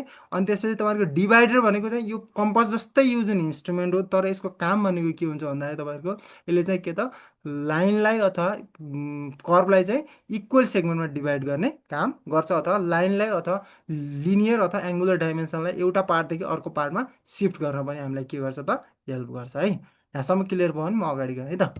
अर्को भनेको ड्राफ्टिङ मेसिन छ है। ड्राफ्टिङ मेसिन भनेको तपाईँहरूको जसरी हाम्रो ड्रइङ गर्दाखेरि तपाईँहरूको दुईवटा तपाईँहरूलाई अप्सन हुन्छ कि या त ड्राफ्टिङ मेसिन युज गर्न भन्ने अथवा मिनी ड्राफ्टर युज गर्ने भन्ने अप्सन हुन्छ। अर्को भनेको के त तपाईँहरूको टी स्केल युज गर्ने भन्ने अप्सन हुन्छ क्या। ड्राफ्टिङ जसरी टी स्केलको हाम्रो काम के थियो, तपाईँको हरिजेन्टल लाइन मात्र ड्र गर्थ्यो क्या नि यसले, हरिजेन्टल लाइन मात्र ड्र गर्थ्यो। तर ड्राफ्टिङ मेसिनमा त्यस्तो हुन्न कि, किनभने टी स्केलमा त हरिजेन्टल स्केल मात्र थियो एउटा, हरिजेन्टल स्केल मात्र थियो, जसको कारणले हरिजेन्टल लाइन मात्र ड्र गर्नु मिल्थ्यो। र भर्टिकल लाइन ड्र गर्नु पऱ्यो भने के गर्नुहुन्थ्यो, यसरी सेट स्क्वायर राख्नुहुन्थ्यो। सेट स्क्वायर राख्नुभयो, यो सेट स्क्वायरको सहायताले तपाईँले के गर्नुहुन्थ्यो, भर्टिकल लाइन ड्र गर्नुहुन्थ्यो। त्यो सेट यो टी स्केल थियो। तर ड्राफ्टिङ मेसिन अलि एडभान्स टेक्निक हो क्या। यो भनेको टी स्केलको अलि एडभान्स टेक्निक हो क्या। जस्तो टी स्केलबाट ड्र गर्नु पऱ्यो भने भर्टिकल लाइन ड्र गर्नु तपाईँलाई के चाहियो, सेट स्क्वायर चाहियो। अनि इन्क्लाइन लाइन ड्र गर्नु पऱ्यो भने के चाहियो, तपाईँलाई प्रोटेक्टर राख्नु पऱ्यो, एङ्गल लिनु पऱ्यो र इन्क्लाइन लाइन ड्र गर्नु पऱ्यो। तर तपाईँको ड्राफ्टिङ मेसिनमा चाहिँ अलिक डिफ्रेन्ट, यो चाहिँ एडभान्स टेक्निक कस्तो हुन्छ भने यो भनेको यसको हरिजेन्टल स्केल हुन्छ, यो भनेको यसको भर्टिकल स्केल हुन्छ, यो भनेको यसको के हुन्छ त, एङ्गुलर स्केल हुन्छ है।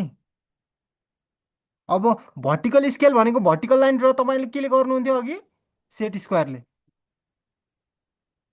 हरिजेन्टल लाइन केले ड्र गर्नुहुन्थ्यो, टी स्केलले। अनि एङ्गुलर रिडिङ केले लिनुहुन्थ्यो तपाईँहरूले, प्रोटेक्टरले। भने यो सबै काम चाहिँ एउटै मेसिनले अथवा एउटै इन्स्ट्रुमेन्टले गर्छ भने त्यस्तो इन्स्ट्रुमेन्टलाई के भन्छ त, ड्राफ्टिङ मेसिन भन्छ है। त्यो सबै काम चाहिँ एउटै इन्स्ट्रुमेन्टले गर्छ भने त्यस्तो इन्स्ट्रुमेन्टलाई के भन्छ त, ड्राफ्टिङ मेसिन अथवा ड्राफ्टर भन्छ है, सिम्पल भनेको। अब टी स्केल युज गर्नुभयो भने तपाईँले हरिजेन्टल लाइन मात्र ड्र गर्न सक्नुहुन्छ।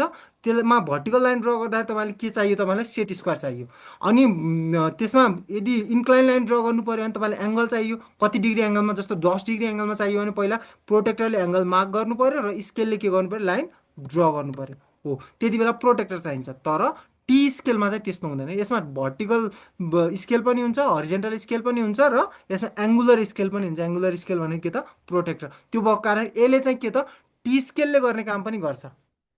यसले चाहिँ टी स्केलले गर्ने काम पनि गर्छ, यसले सेट स्क्वायरले गर्ने काम पनि गर्छ, यसले प्रोटेक्टरले गर्ने काम पनि गर्छ। त्यो भएर ड्राफ्टिङ मेसिन भनेको चाहिँ combined form of T scale, set square र प्रोटेक्टर हो, जसले चाहिँ के गर्छ त, हरिजेन्टल लाइन पनि ड्र गर्छ, भर्टिकल लाइन पनि ड्र गर्छ, इन्क्लाइन लाइन पनि ड्र गर्छ। अर्को के छ, अब मेजर गर्ने कुराहरू त भइहाल्यो। इन्क्लाइन लाइन भनेपछि सँगसँगै चाहिँ लिनियर मेजरमेन्ट र एङ्गुलर मेजरमेन्ट गर्ने काम पनि गर्छ। यति बुझ्नुहोस्, टी स्केलले हरिजेन्टल लाइन मात्र ड्र गर्थ्यो, सेट स्क्वायरले भर्टिकल लाइन मात्र ड्र गर्थ्यो। तपाईँहरूको इन्क्लाइन लाइन ड्र गर्नु पऱ्यो अथवा एङ्गलमा लाइन ड्र गर्नु पऱ्यो भने तपाईँलाई प्रोटेक्टर चाहिन्थ्यो। अब त्यो सबै काम गर्नुको लागि तपाईँहरूको एउटै इन्स्ट्रुमेन्ट छ भने त्यस्तो इन्स्ट्रुमेन्टलाई के भन्छ, ड्राफ्टिङ मेसिन भन्छ। ड्राफ्टिङ मेसिनमा तपाईँहरूको तिनवटा कम्पोनेन्ट हुन्छ यसको चाहिँ है, मेजरमेन्टको आधारमा अथवा रिडिङको आधारमा हेर्नुहुन्छ भने यसमा तिनवटा कम्पोनेन्ट हुन्छ। एउटा भनेको हरिजेन्टल स्केल कम्पोनेन्ट अथवा हरिजेन्टल स्केल हुन्छ, एउटा भनेको भर्टिकल स्केल हुन्छ, अर्को भनेको एङ्गुलर स्केल हुन्छ।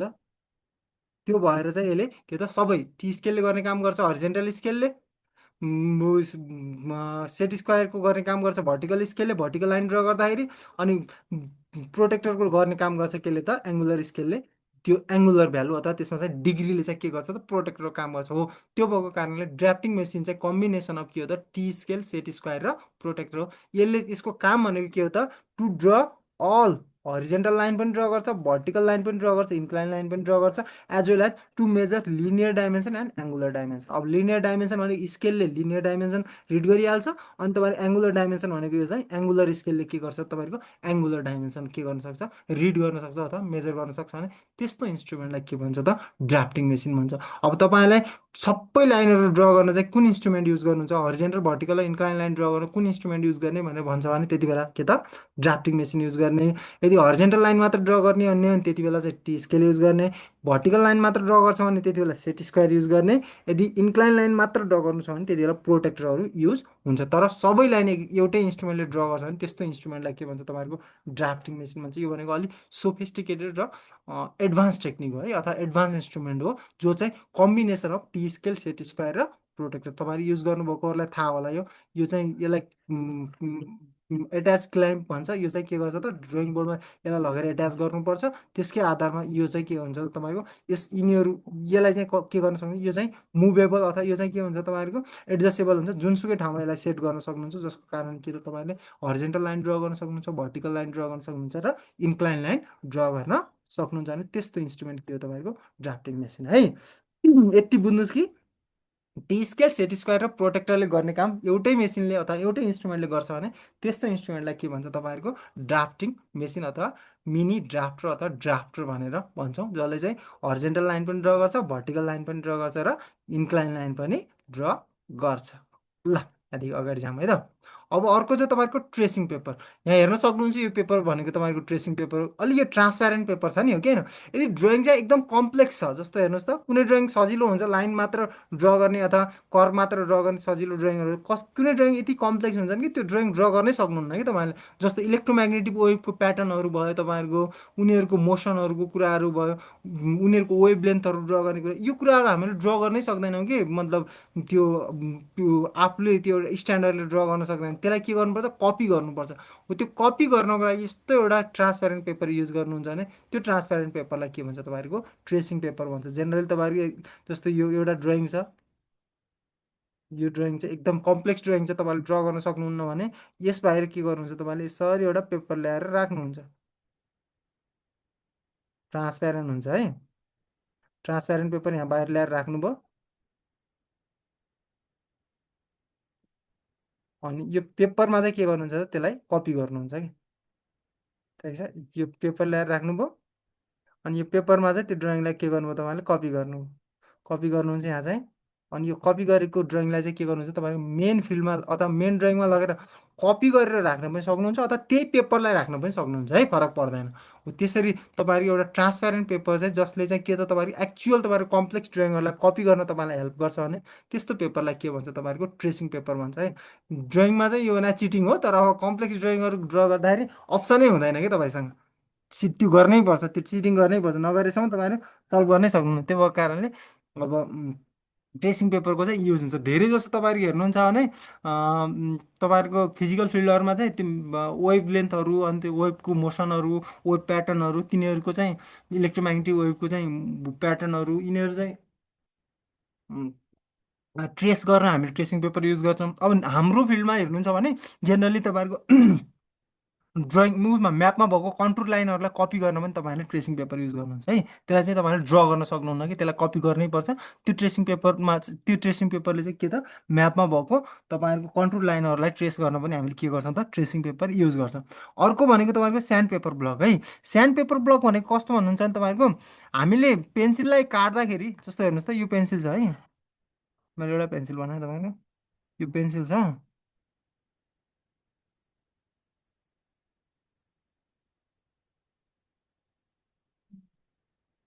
यो पेन्सिल भयो है। अनि यसमा चाहिँ यो बाहिर वुडन पोर्सन भयो, यो भित्र के हुन्छ तपाईँहरूको, भित्र चाहिँ के हुन्छ, लिड हुन्छ कि, यसरी लिड हुन्छ कि होइन। अब हेर्नुहोस् कि, अब जब सार्पनरले काट्नुहुन्छ भने यो वुडन पोर्सन पनि कट्छ, लिड पनि धुलिने हो। तर तपाईँ यो उसले स्यान्ड पेपर ब्लकले के गर्छ भन्दा यसको लिड पोर्सन छ नि, यसलाई चाहिँ धार लगाउने काम गर्छ कि।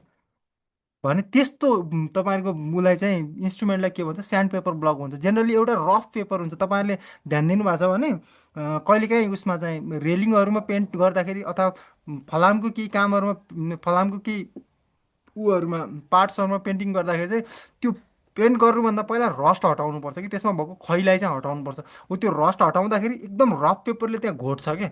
हो त्यो घोटेर रस्ट हटाउँछ नि, हो त्यस्तै यसमा के हुन्छ भन्दाखेरि तपाईँहरूको पेन्सिलको लिडलाई चाहिँ के त त्यो पेपरमा तपाईँहरूको रफ पेपरमा तपाईँहरूले घोटेर के गर्नुहुन्छ, त्यसलाई चाहिँ पेन्सिलको टुप्पोलाई चाहिँ के गर्नुहुन्छ त तिखिरो बनाउनुहुन्छ भने त्यो उसलाई तपाईँहरूको इन्स्ट्रुमेन्टलाई के भन्छ त तपाईँहरूको स्यान्ड पेपर ब्लक भन्छ है।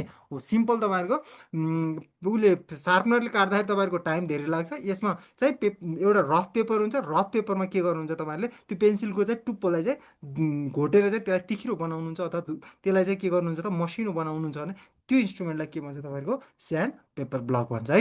जेनरली छिट्टो छिट्टो तपाईँहरूको पेन्सिलमा धार लगाउन चाहिँ हामीले यो इन्स्ट्रुमेन्ट युज गर्छौँ। अर्को भनेको क्लिनोग्राफ है। क्लिनोग्राफ भनेको तपाईँहरूको एडजस्टेबल, यसलाई सेट स्क्वायर नै भन्न मिल्छ। हाम्रो सेट स्क्वायरको काम मैले अघि तपाईँलाई बताएको थिएँ हो, याद छ भने तपाईँहरूको सेट स्क्वायर कुन सेपको हुन्छ त?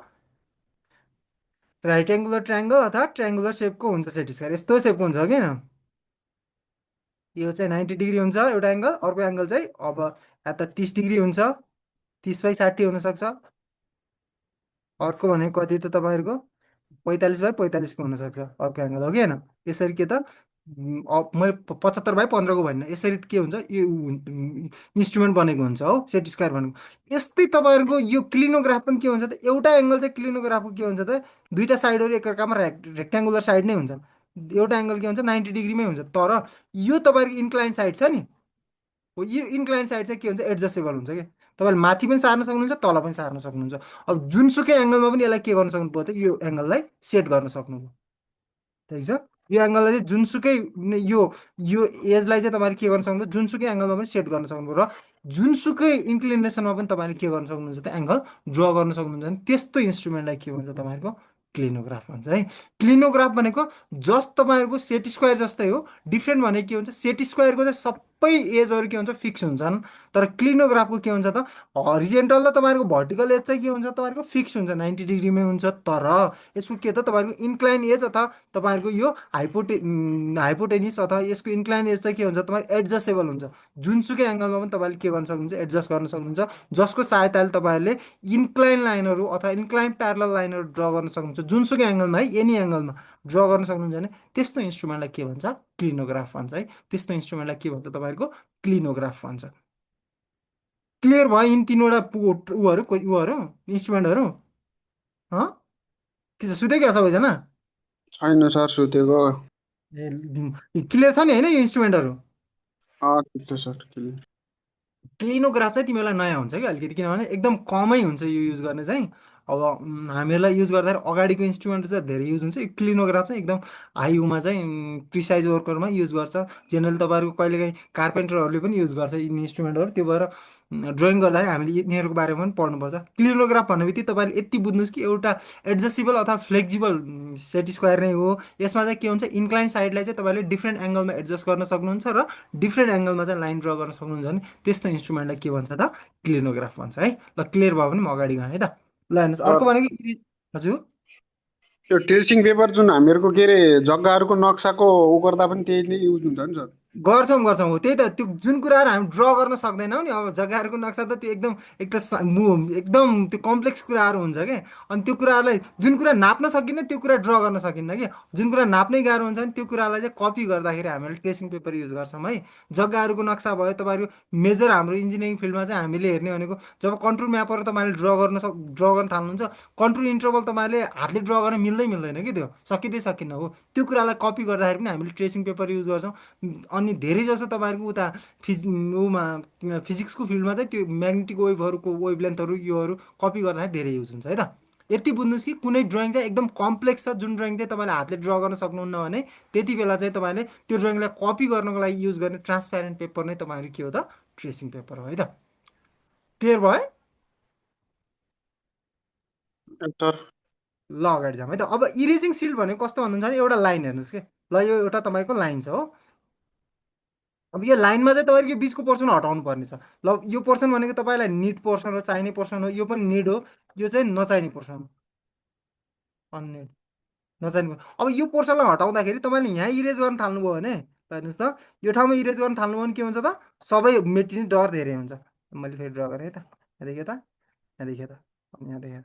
अब यो ठाउँमा बिचमा इरेज गर्न थाल्नु भने के हुन्छ त, मेटिने डर, यो बाहिरको कुराहरू पनि मेटिने डर के हुन्छ त, चान्सेस धेरै हुन्छ। त्यो भयो भने तपाईँले के गर्नुहुन्छ त, यो ठाउँमा ल्याएर यसरी ऊ ल्याएर पेपर ल्याएर टालिदिनुहुन्छ, अथवा टेप ल्याएर टालिदिनुहुन्छ। यसरी टेप ल्याएर के गरिदिनु भयो, यो ठाउँमा टालिदिनु भयो। ठिक छ, अनि यताबाट पनि टालिदिनु भयो। अब के गर्नुहुन्छ, बिचको पोर्सन तपाईँले सजिलैसँग मेटाउन सक्नुहुन्छ।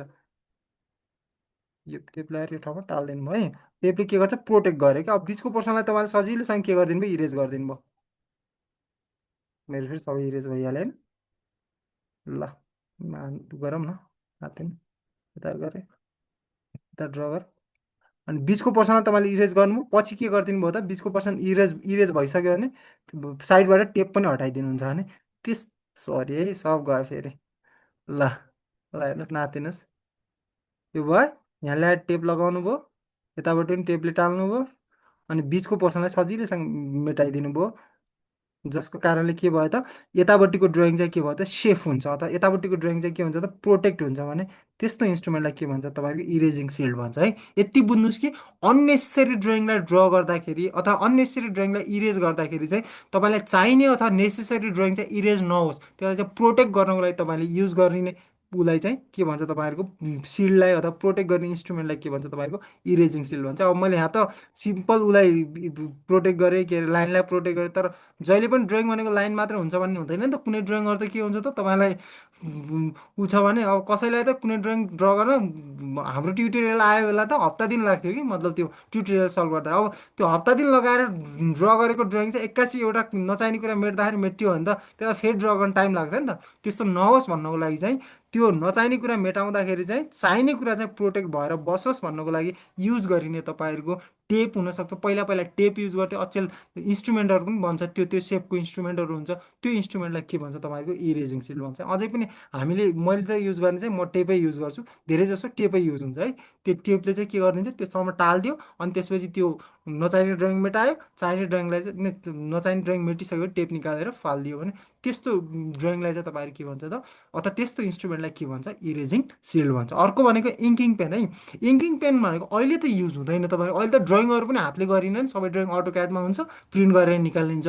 अहिले ब्लु प्रिन्टहरू पनि निकाल्ने भनेको त्यही प्रिन्टरबाट सर्लकै ब्लु प्रिन्टरबाट सर्लकै प्रिन्ट निकाल्ने हो। तर पहिला पहिला के हुन्थ्यो, ब्लु प्रिन्टहरू ड्र गर्दाखेरि के गरिन्थ्यो, एउटा इङ्क पेनले युज गरिन्थ्यो। धेरै जसो ड्रइङहरू पेन्सिलले ड्र गरिन्छ, तर ब्लु प्रिन्टहरू ड्र गर्दा एउटा इङ्किङ पेनले ड्र गर्थ्यो, हो त्यो पेनलाई के भन्छ, तपाईँहरूको इङ्क पेन भन्छ है। सिम्पल पेन नै हो, मेटलको निबको हुन्छ, मेटलको टुप्पो हुन्छ, जसमा चाहिँ इङ्कहरू चाहिँ त्यसले इन्जेक्ट गर्छ, र त्यसको आधारमा चाहिँ हामीले ब्लु प्रिन्टहरू ड्र गर्थ्यौँ। त्यस्तो पेनलाई के भन्छ, इङ्किङ पेन भन्छ। अहिले युज हुँदैन है, अहिले त अब तपाईँहरूको सबै कुराहरू सफ्टवेयरबाट नै ड्र हुन्छ, त्यो भएको कारणले धेरै जसो युज हुँदैन। तर कन्भेन्सनल्ली हेर्नुहुन्छ अथवा इन्सियन्ट टाइममा हेर्नुहुन्छ भने त्यति बेला चाहिँ ब्लु प्रिन्ट जस्तो एकदम सोफिस्टिकेटेड तपाईँहरूको ड्रइङ जो चाहिँ लामो समयको लागि प्रिजर्भ गरेर राख्नुपर्छ, त्यस्तो ड्रइङहरू ड्र गर्नको लागि हामीले युज गरिने पेन अथवा युज गर्ने मेटल निपको पेनलाई तपाईँहरू के भन्छ, इङ्किङ पेन भन्छ। अर्को भनेको तपाईँहरूको इन्स्ट्रुमेन्ट बक्स भनेको, अब यो सबै इन्स्ट्रुमेन्टहरूलाई कलेक्ट गरेर राख्नको लागि युज गर्ने बक्सलाई के भन्छ त, इन्स्ट्रुमेन्ट बक्स भन्छ है। आज हेरेको कुरा भनेको तपाईँहरूको इङ्किङ पेनको कुरा हेर्नुभयो। तपाईँहरूको यो भनेको जस्ट मेटल निपको एउटा पेन हो, जो चाहिँ ब्लु प्रिन्ट ड्र गर्न युज गर्छ। इरेजिङ सिल्डको हेर्नुभयो, इरेजिङ सिल्ड भनेको के रहेछ त, तपाईँहरूको ड्रइङमा चाहिँ अननेसेसरी अथवा नचाहिने ड्रइङ मेटाउँदाखेरि चाहिने ड्रइङलाई चाहिँ प्रोटेक्ट गर्नको लागि युज गरिने तपाईँको सिल्डलाई अथवा युज गर्ने प्रोटेक्टिङ इन्स्ट्रुमेन्टलाई चाहिँ के भन्छ, इरेजिङ सिल्ड भन्छ। जेनरली टेपहरू युज गर्छ है तपाईँहरूको, एकदम तपाईँहरूको टेपको चाहिँ चिप्किने क्वालिटी चाहिँ एकदम लो हुन्छ, तर त्यसले चाहिँ के गर्छ, नचाहिने ड्रइङ मेटाउँदाखेरि चाहिँ त्यो चाहिने ड्रइङलाई चाहिँ प्रोटेक्ट गरेर राख्छ, नि त्यसलाई इरेजिङ सिल्ड भन्छ। अर्को भनेको क्लिनोग्राफको बारेमा बताएँ। क्लिनोग्राफ भनेको जस्ट तपाईँहरूको सेट स्क्वायर जस्तै हो, यसमा डिफ्रेन्ट के हुन्छ त, सेट स्क्वायरको चाहिँ सबै एजहरू फिक्स हुन्छ, यसको चाहिँ के त इन्क्लाइन एज चाहिँ के हुन्छ, एडजस्टेबल हुन्छ। जुनसुकै एङ्गलमा पनि के गर्न सक्नुहुन्छ, तपाईँहरू एडजस्ट गर्न सक्नुहुन्छ भने यस्तो इन्स्ट्रुमेन्टलाई के भन्छ, क्लिनोग्राफ, जसको कारणले तपाईँको जुनसुकै एङ्गलमा पनि के गर्न सक्नुहुन्छ, लाइन ड्र गर्न सक्नुहुन्छ। स्यान्ड पेपर ब्लक भनेको के रहेछ त, यस्तो एउटा हार्ड अथवा तपाईँको एकदम सरी रफ पेपर हुन्छ जसमा चाहिँ पेन्सिलको टुप्पोलाई चाहिँ तपाईँले के गर्न सक्नुहुन्छ त त्यसमा चाहिँ घोटेर चाहिँ के गर्न सक्नुहुन्छ त मसिनो अथवा तिखिरो बनाउन सक्नुहुन्छ भने त्यसलाई चाहिँ स्यान्ड पेपर ब्लक भन्छ। ट्रेसिङ पेपर भनेको चाहिँ एकदम ट्रान्सप्यारेन्ट पेपर हुन्छ जो चाहिँ के त तपाईँहरूको एकदम कम्प्लेक्स अथवा एकदम गाह्रो अथवा एकदम कम्प्लेक्स ड्रइङहरू छ भने त्यस्तो ड्रइङहरूलाई चाहिँ कपी गर्नको लागि युज गर्ने ट्रान्सप्यारेन्ट पेपर भनेको के हो त ट्रेसिङ पेपर हो। ड्राफ्टिङ मेसिनको बारेमा बताएँ मैले। टी स्केल र सेट स्क्वायर र प्रोटेक्टरले गर्ने काम सबै कामहरू एक्लै गर्ने इन्स्ट्रुमेन्टलाई के भन्छ ड्राफ्टिङ मेसिन भन्छ। यसमा चाहिँ तिनवटा कम्पोनेन्ट हुन्छ, एउटा कम्पोनेन्ट हर्जेन्टल स्केल, एउटा कम्पोनेन्ट भर्टिकल स्केल र अर्को कम्पोनेन्ट के हुन्छ त एङ्गुलर स्केल हुन्छ। यसले चाहिँ हर्जेन्टल लाइन पनि ड्र गर्छ, भर्टिकल लाइन पनि ड्र गर्छ, इन्क्लाइन लाइन पनि ड्र गर्छ। अर्को भनेको डिभाइडरको बारेमा बताएँ। डिभाइडर भनेको यस्तो एउटा इन्स्ट्रुमेन्ट हो जसले चाहिँ के गर्छ त लाइनहरूलाई इक्वल पार्टमा डिभाइड गर्ने अथवा कर्भहरूलाई इक्वल पार्टमा डिभाइड गर्ने काम गर्छ। यसले चाहिँ लिनियर डाइमेन्सनलाई एक साइडबाट अर्को साइडमा ट्रान्सफर पनि गर्छ, एङ्गुलर डाइमेन्सनलाई एक साइडबाट अर्को साइडमा ट्रान्सफर गर्ने पनि काम गर्छ। फ्रेन्च कर्वको बारेमा बताएँ तपाईँको। इरेगुलर कर्वको पोइन्टहरूलाई जोड्न हुनसक्छ अथवा इरेगुलर कर्वलाई चाहिँ ड्र गर्न हुनसक्छ। त्यति बेला युज हुने इन्स्ट्रुमेन्ट भनेको के हो त फ्रेन्च कर्व हो। सानो सानो इरेगुलर कर्वलाई चाहिँ फ्रेन्च कर्वले जोड्छ, तर ठुलो इरेगुलर कर्वलाई जोड्दाखेरि चाहिँ के गर्नुपर्छ त हामीले एसपी लाइन, पहिला पहिला एसपी लाइन युज हुन्थ्यो, अहिले के हुन्छ त फ्लेक्जिबल कर्व युज हुन्छ है। अनि त्यसपछि हामीले कम्पसको बारेमा हेऱ्यौँ। कम्पस भनेको चाहिँ रेगुलर कर्वहरू ड्र गर्न, जस्तो रेगुलर कर्व भन्ने बित्तिकै कर्वको कन्सट्यान्ट रेडियस हुनु पर्यो। जस्तै कन्सट्यान्ट रेडियसको कर्व भन्ने बित्तिकै हामीले बुझ्ने भनेको सर्कल हो है। सर्कल जस्तो कर्वलाई ड्र गर्न हामीले कम्पस युज गर्छौँ। कम्पसको पनि तिनवटा टाइपको छ, एउटा ड्रप कम्पस भयो, बो कम्पस भयो, अर्को लेन्देनिङ बार, एक्सटेन्डिङ बार र बिम कम्पस। ड्रप कम्पस सानो सानो सर्कलहरूलाई ड्र गर्न 25 mm भन्दा सानो डायमिटरको सर्कललाई ड्र गर्न युज गर्छ भने बो कम्पस चाहिँ 25 mm देखि 300 mm डायमिटरको सर्कललाई ड्र गर्न युज गर्छ। एक्सटेन्डिङ बार अथवा लेन्देनिङ कम्पस भनेको चाहिँ 300 mm भन्दा ठुलो डायमिटरको सर्कललाई ड्र गर्न हामीले युज गर्छौँ। यहाँदेखि अगाडि कुराहरू हेर्नुभयो है त। ल, आजकोमा चाहिँ इन्स्ट्रुमेन्ट सक्यो। नेक्स्ट क्लासमा हामी यसको क्वेसनहरू हेरौँला। अनि क्वेसन हेरेर चाहिँ अनि अगाडि जानुपर्छ है त। अगाडि हाम्रो type of drawing use in building design भनेर त्यसको त्यो टपिक नेक्स्ट क्लासमा हेरौँला। आजलाई चाहिँ यहीँसम्म छोडेँ है त। के छ, इन्स्ट्रुमेन्टहरू क्लियर छ? इन्स्ट्रुमेन्टहरू इम्पोर्टेन्ट छन् है। मैले तपाईँलाई फर्स्ट क्लासमा हिजो पनि भनेको थिएँ, इन्स्ट्रुमेन्टबाट चाहिँ लगभग एउटा क्वेसन कन्फर्म आउँछ है त। क्लियर छ सबै इन्स्ट्रुमेन्टहरूको? Yes, sir. अलिअलि यस सर, भनेको कुरा बुझिन्छ कि नै? इफेक्टिभ भएको छ कि छैन क्लास? केही एकदम इफेक्टिभ छ सर। केही डाउटहरू भयो भने चट्ट अब क्लासमै सक्नुभयो भने क्लासमै सोध्नुहोस्। क्लासमै भएन भने नेक्स्ट क्लासमा आएर टक्क घरमा गएर हेरेर सोद्धा पनि हुन्छ। ल, अब बाँकी कुरा नेक्स्ट क्लासमा हेरौँला। आजलाई मैले यहीँ छोडेँ है त।